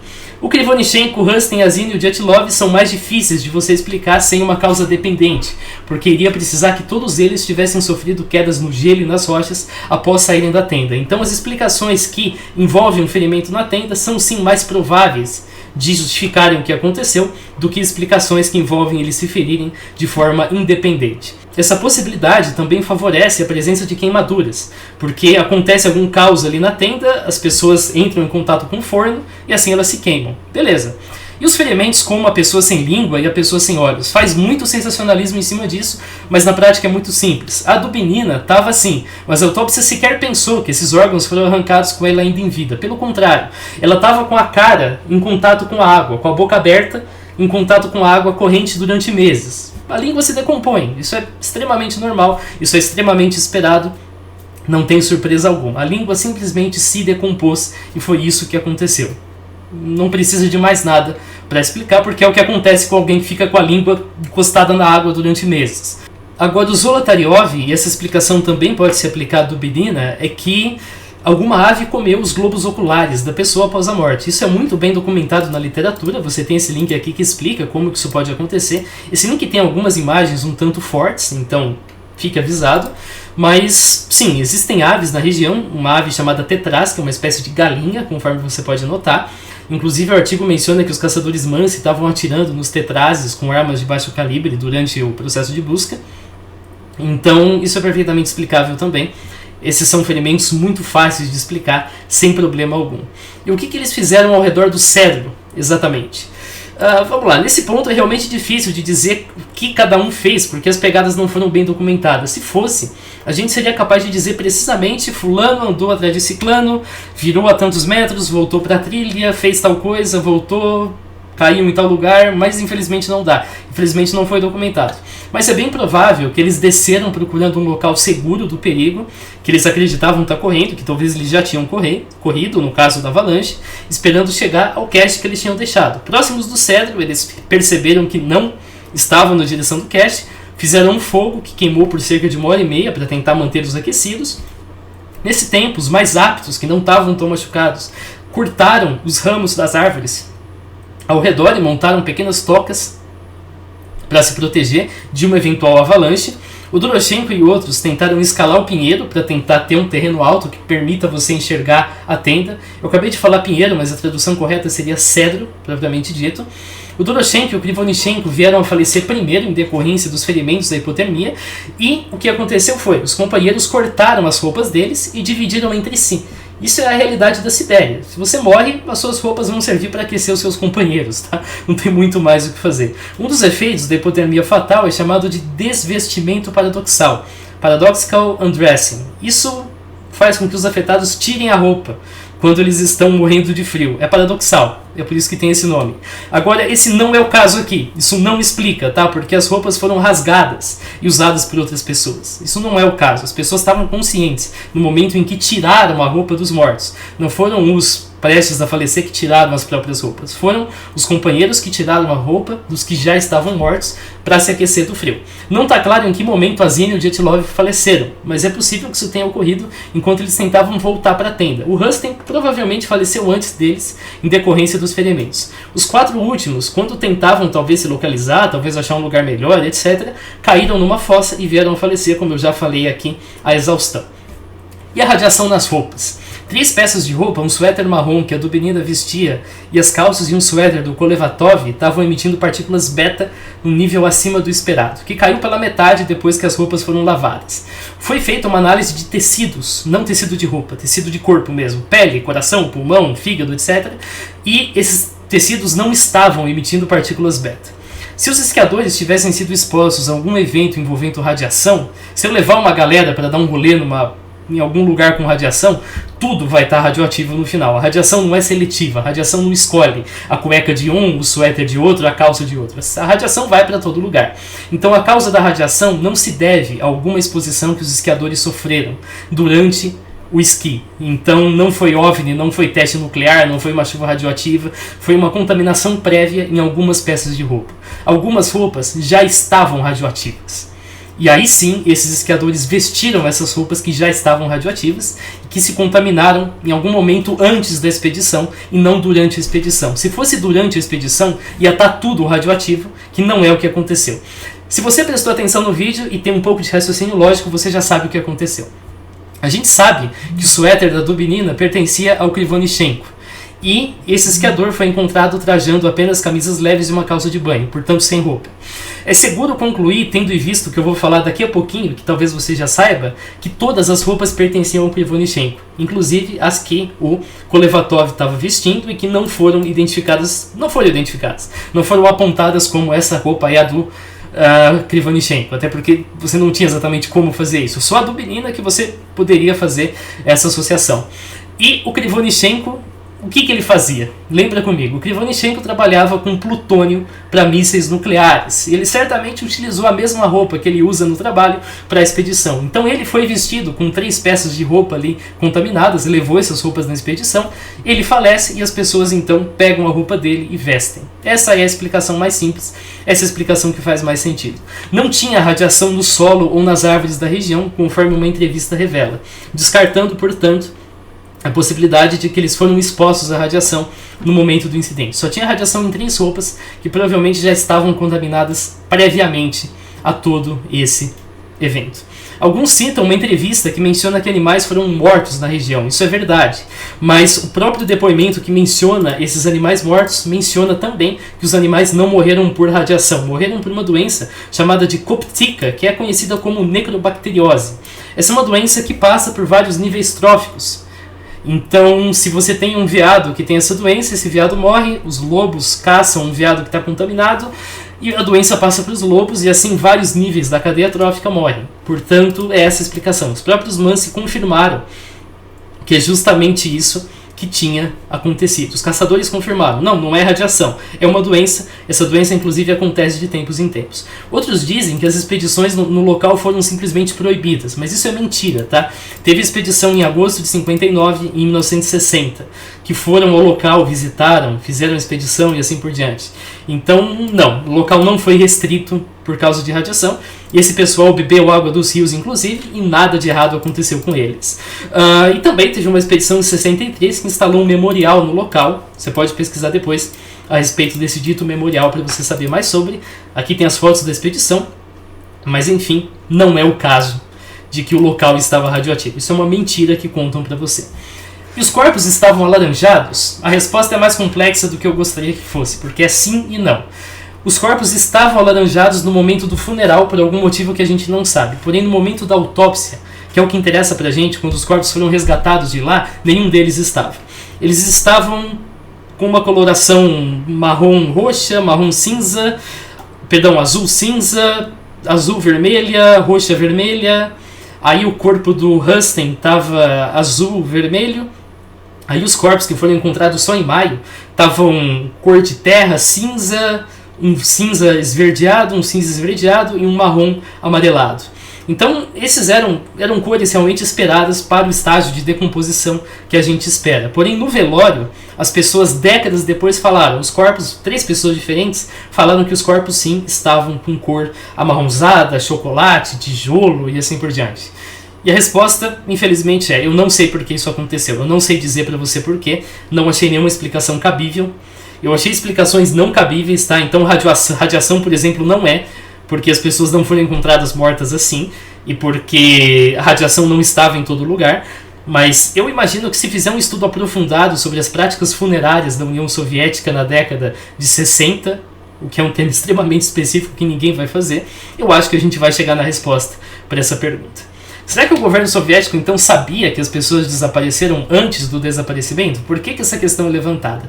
Porque nós temos um documento datado do dia 6 de fevereiro. Se você prestou atenção no vídeo, você sabe que as pessoas não teriam motivo para se preocupar com os alpinistas no dia 6 de fevereiro. É verdade.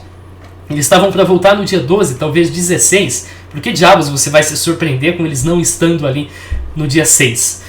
E então nós temos um documento do dia 6 em que uma pessoa é interrogada a respeito do desaparecimento desses esquiadores. É um interrogatório feito pelo capitão Shudnov em Visay, interrogando um cara chamado Popov Vasily Andreevich.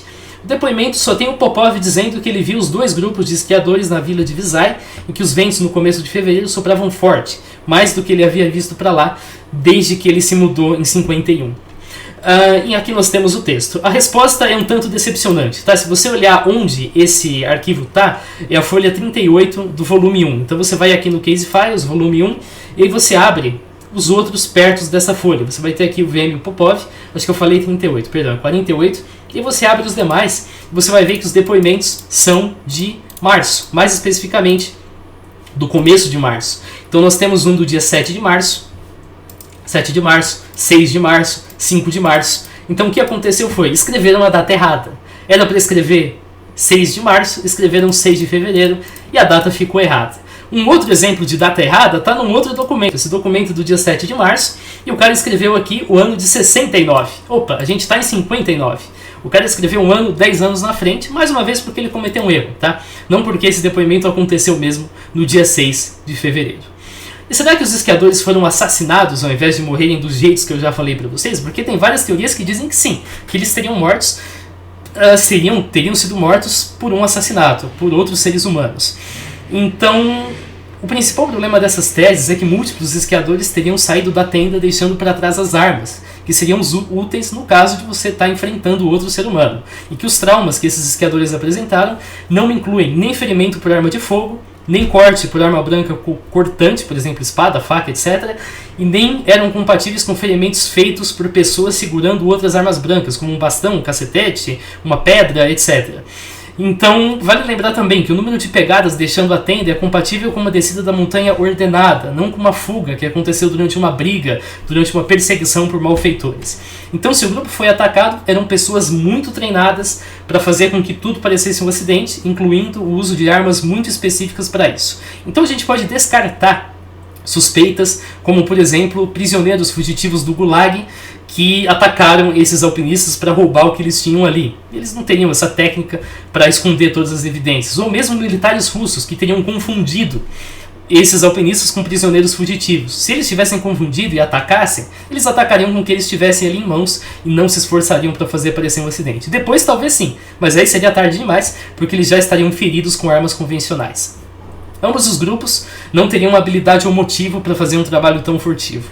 Outra possibilidade é ataque pela mão dos Mansi. Os Mansi eram conhecidos por acolher e auxiliar os russos, inclusive os esquiadores, que estavam precisando de alguma coisa. Então não tinha motivo para ter conflito com os Mansi. A montanha não tem nenhum ponto sagrado para os Mansi. Isso vários Mansi confirmam para a gente. Os Mansi sabem sim disfarçar caminhos de esqui, mas eles não são assassinos furtivos. Isso não faz parte da cultura, da tradição dos Mansi. Uma teoria afirma que os alpinistas decidiram, por algum motivo não especificado, descer até a floresta durante a noite, acender um fogo, e então as tropas locais perseguiram eles usando uma moto de neve. Por alguma razão, talvez sadismo, foi atrás de cada um e bateu nele com a moto de neve até ele ficar bastante ferido. Essa hipótese traz mais pergunta do que resposta, porque não tem motivo nenhum para você pegar uma moto de neve e fazer isso, além de que nenhum rastro de moto de neve foi localizado. Duas hipóteses, porém, envolvem pessoas extremamente bem treinadas e capacitadas para fazer a cena parecer um acidente. Na primeira delas, a gente tem a hipótese de que o Zolotaryov, o Kolevatov e o Krivonichenko seriam agentes da KGB que tinham sido enviados numa missão com o objetivo de entregar amostras radioativas para agentes duplos da CIA, explicando, portanto, as roupas radioativas. A missão teria falhado e eles teriam sido mortos por agentes da CIA.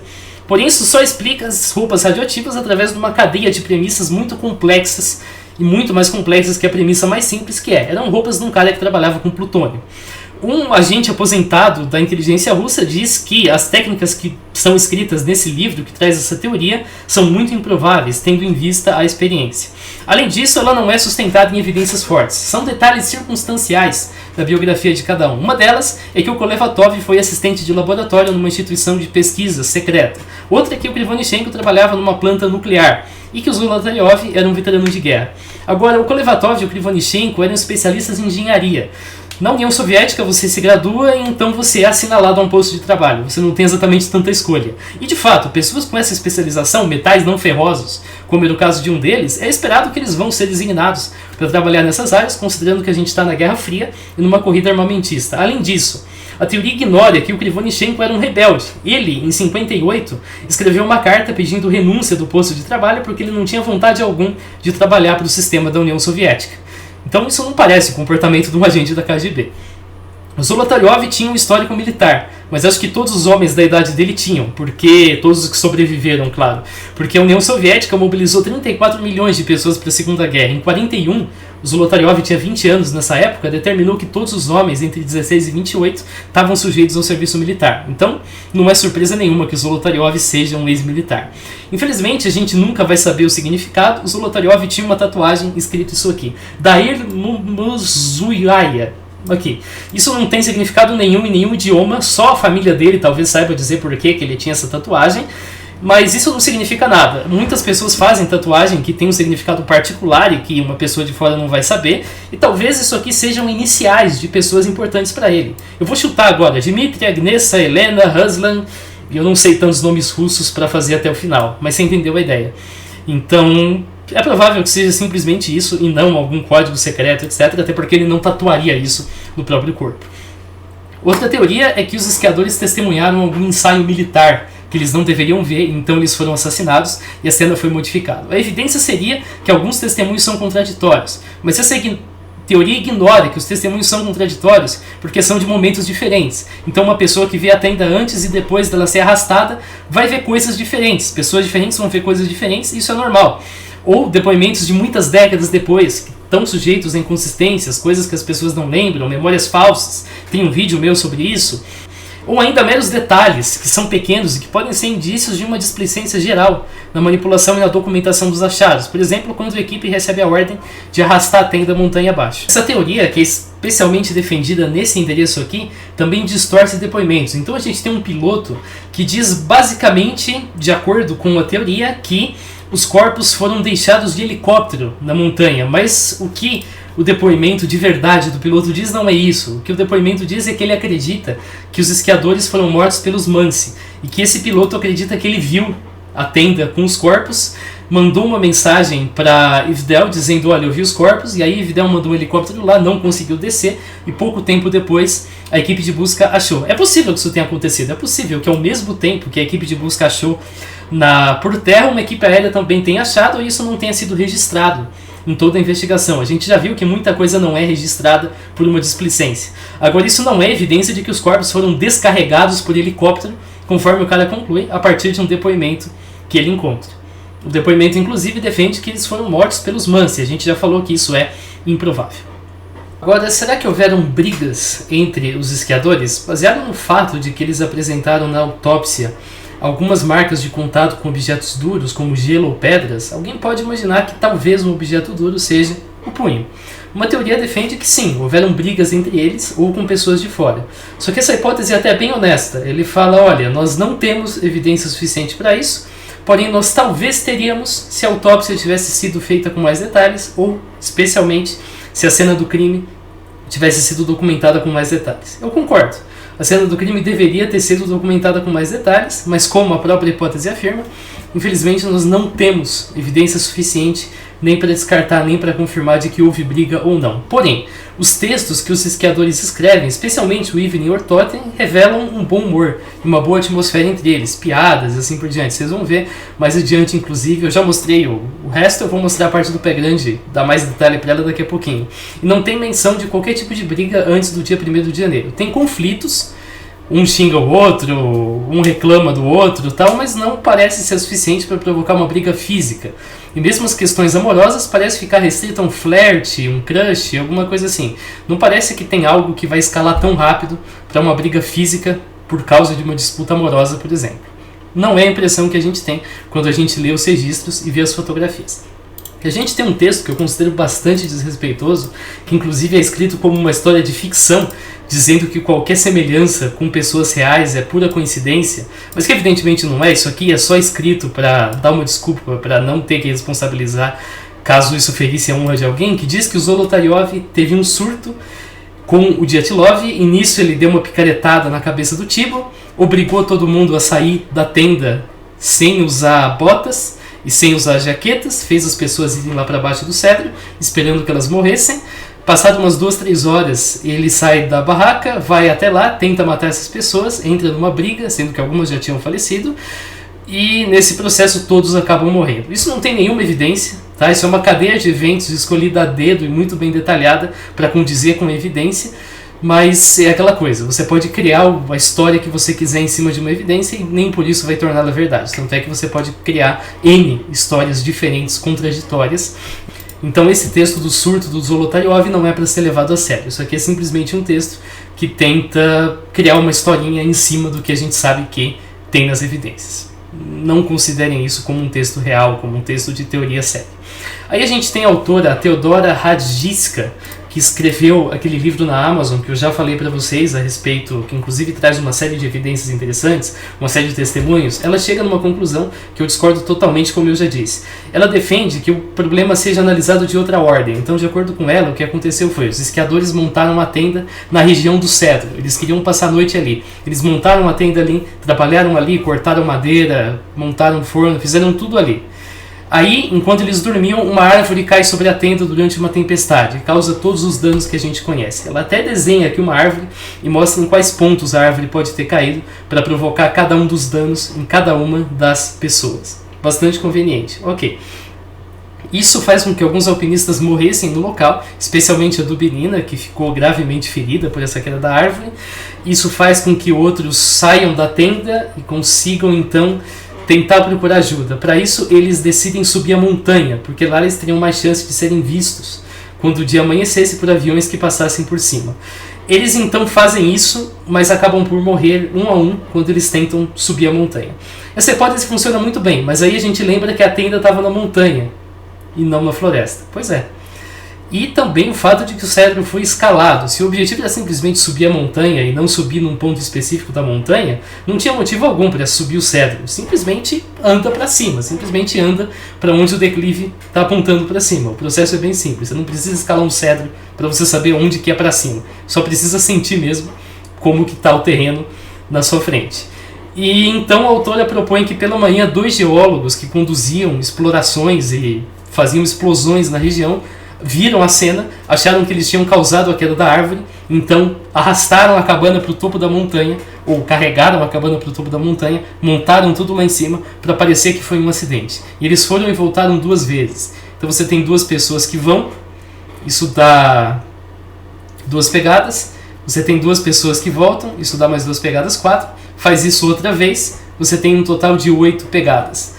Essa teoria tem sérios problemas quando a gente considera que essas 8 pegadas não eram de 2 pessoas indo e voltando. Eram pegadas de tamanhos diferentes e eram pegadas 8 pessoas andando em uma única direção, uma única vez. Então isso mais uma vez é bastante contraditório quando a gente pega as evidências para analisar. Ok, essa teoria se encaixa em algumas coisas, mas não é uma teoria que, como a autora fala no começo do livro, se encaixa igual uma luva na evidência que a gente tem disponível. Não é esse o caso. É uma teoria que tem sérias falhas e provavelmente não reflete o que aconteceu. Vamos falar então do Yeti. Os esquiadores estavam muito ocupados no dia 1 de fevereiro e não registraram nada nos diários. Eles, porém, escreveram apenas o Evening Ortoten. O jornal traz uma piada sobre o Yeti viver nos Urais. Parece desnecessário lembrar que todo jornal é escrito como piada. Eu já mostrei as coisas que estavam no jornal, nada do que está lá é feito para ser levado a sério. Se você não lembra, vamos voltar para onde estava o jornal propriamente e vamos repassar. Ou se você clicou aí no índice, que provavelmente está na descrição do vídeo para ver a parte do Yeti, eu vou mostrar para vocês aqui o texto do Evening Thornton. Então a gente tem uma piada a respeito de taxa de natalidade aumentada entre exploradores, entre alpinistas, um seminário filosófico sobre amor e alpinismo que ocorre na tenda pelo Dr. Thibault e pela pós-doutorada em ciência do amor Dubinina, o que evidentemente nenhum dos dois tem essa graduação. Um quiz perguntando se 9 alpinistas podem sobreviver com um forno e um cobertor. A gente tem a piada do Yeti dizendo que nos tempos recentes tem um debate acalorado sobre a existência do Yeti, que de acordo com relatos recentes o Yeti vive nas proximidades do Monte Thornton. A gente tem um hiking drag sled que seria recomendado pelo construtor-chefe Kolevatov e que uma equipe de técnicos de rádio, incluindo Doroshenko e a Kolmogorova, definiu um novo recorde mundial para a montagem de um forno portátil, 1 hora, 2 minutos e 27 segundos. Ou seja, é um jornal de piadas. Se eles de fato vissem o Yeti, eles teriam um local para escrever sobre isso, o diário. Lá no diário, isso seria levado a sério. Mas aquele jornal não, aquele jornal é simplesmente um jornal de piada que tem coisas que não devem ser levadas a sério. Ainda assim, as pessoas insistem em levar esse texto que está a sério.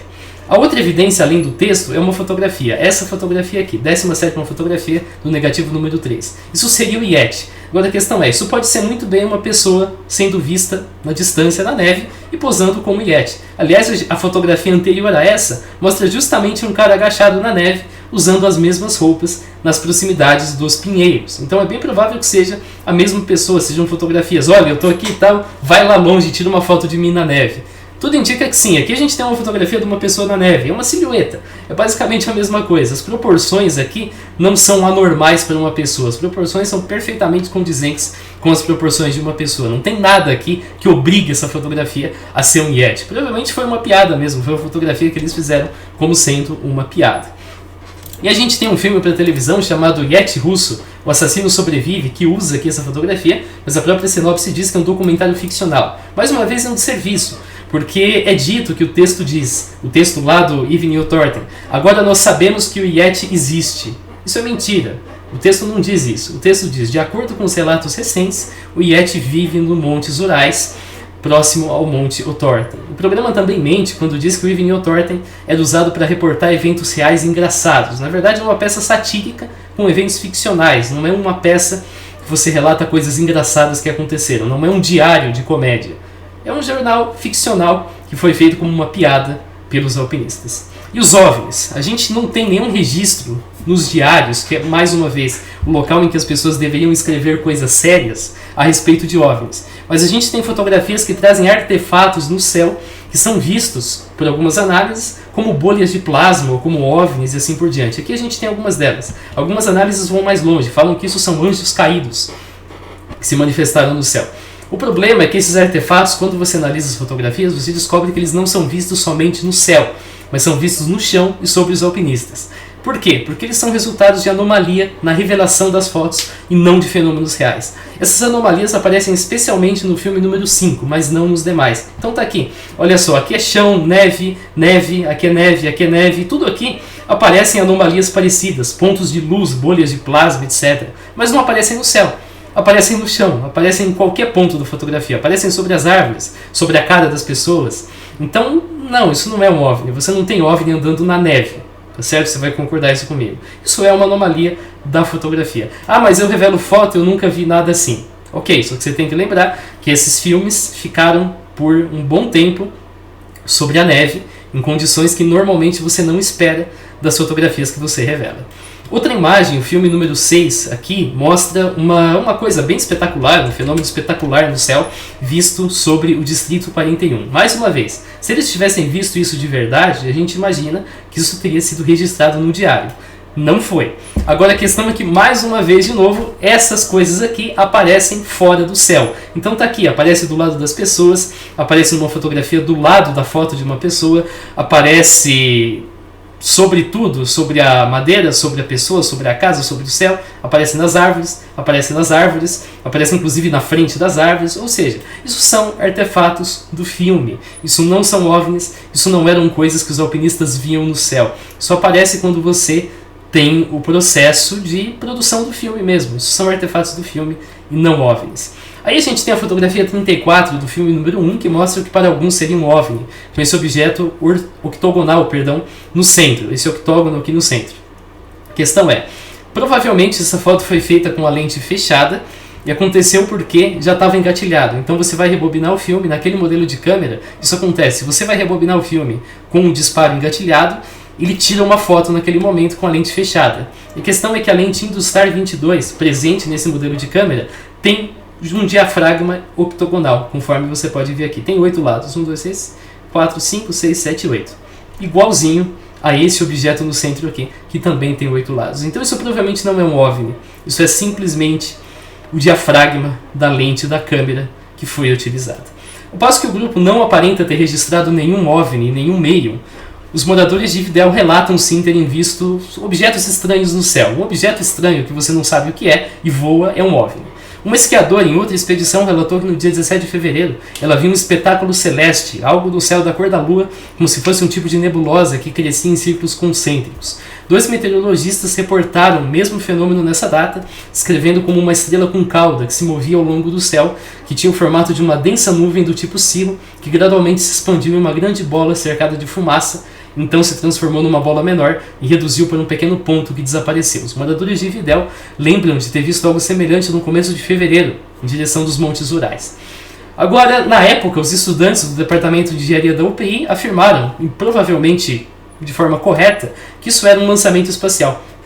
Que essas descrições de fato são condizentes com o que a gente espera de um lançamento espacial. Hoje em dia tem muitos, você pode ver, é isso aqui. É uma bola de fogo no céu que se expande, depois tem outro formato. Se pesquisar aqui por Space Launch UFO, desse jeito, você vai ver vários registros semelhantes em que nós temos esses objetos, supostos objetos não identificados, que na real são apenas mesmo lançamentos espaciais. Tem várias situações nos quais esses foguetes da SpaceX fazem esse tipo de espetáculo celeste.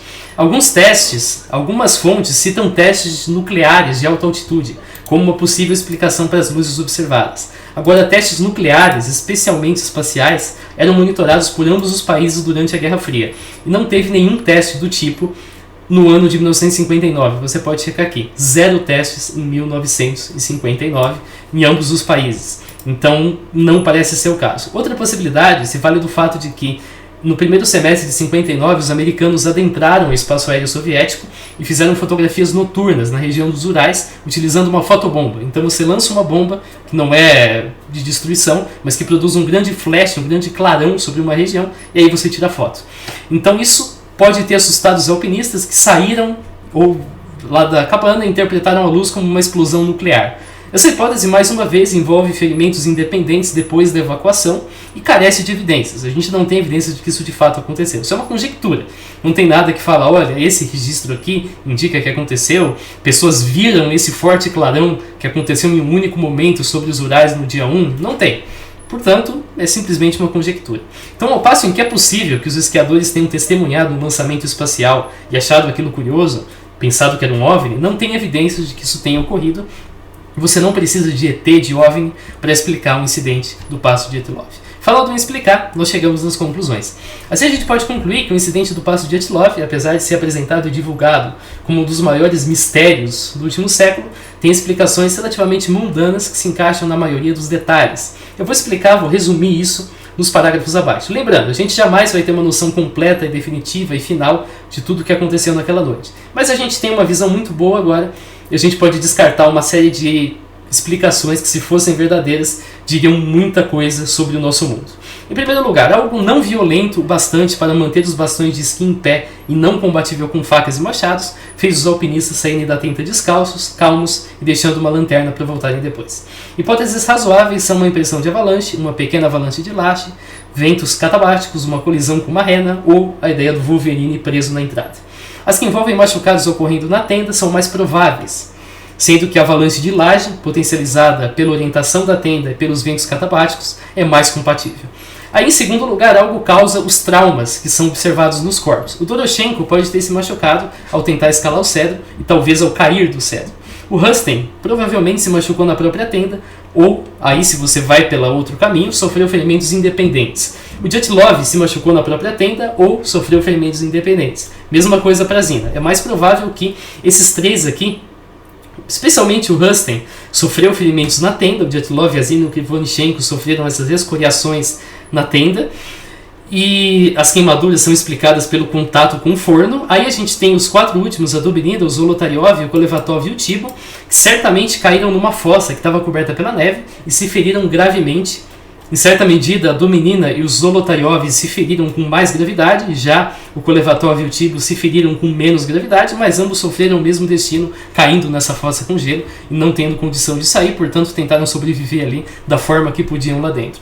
Os traumas que a Dubinina e o Zolotaryov apresentaram após a morte, ou seja, línguas e olhos faltando, são fáceis de explicar porque o cadáver estava em decomposição, em contato direto com o rio, e também por aves que comeram os globos oculares. Ainda em vida e ao redor do cedro, os alpinistas fizeram fogo, montaram pequenos abrigos para se proteger dessa provável avalanche.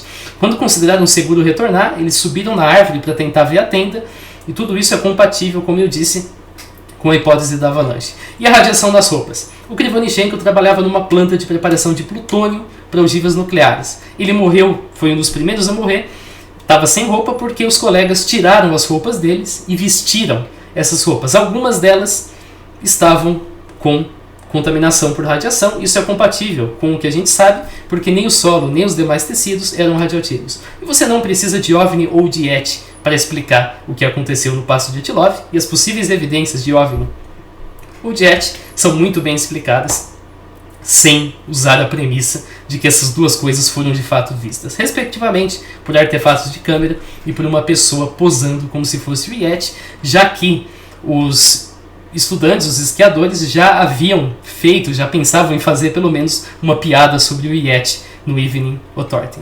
Valeu por você que assistiu o vídeo, espero que você tenha gostado de assisti-lo do mesmo jeito que eu gostei de produzi-lo, e a gente se vê. Falou!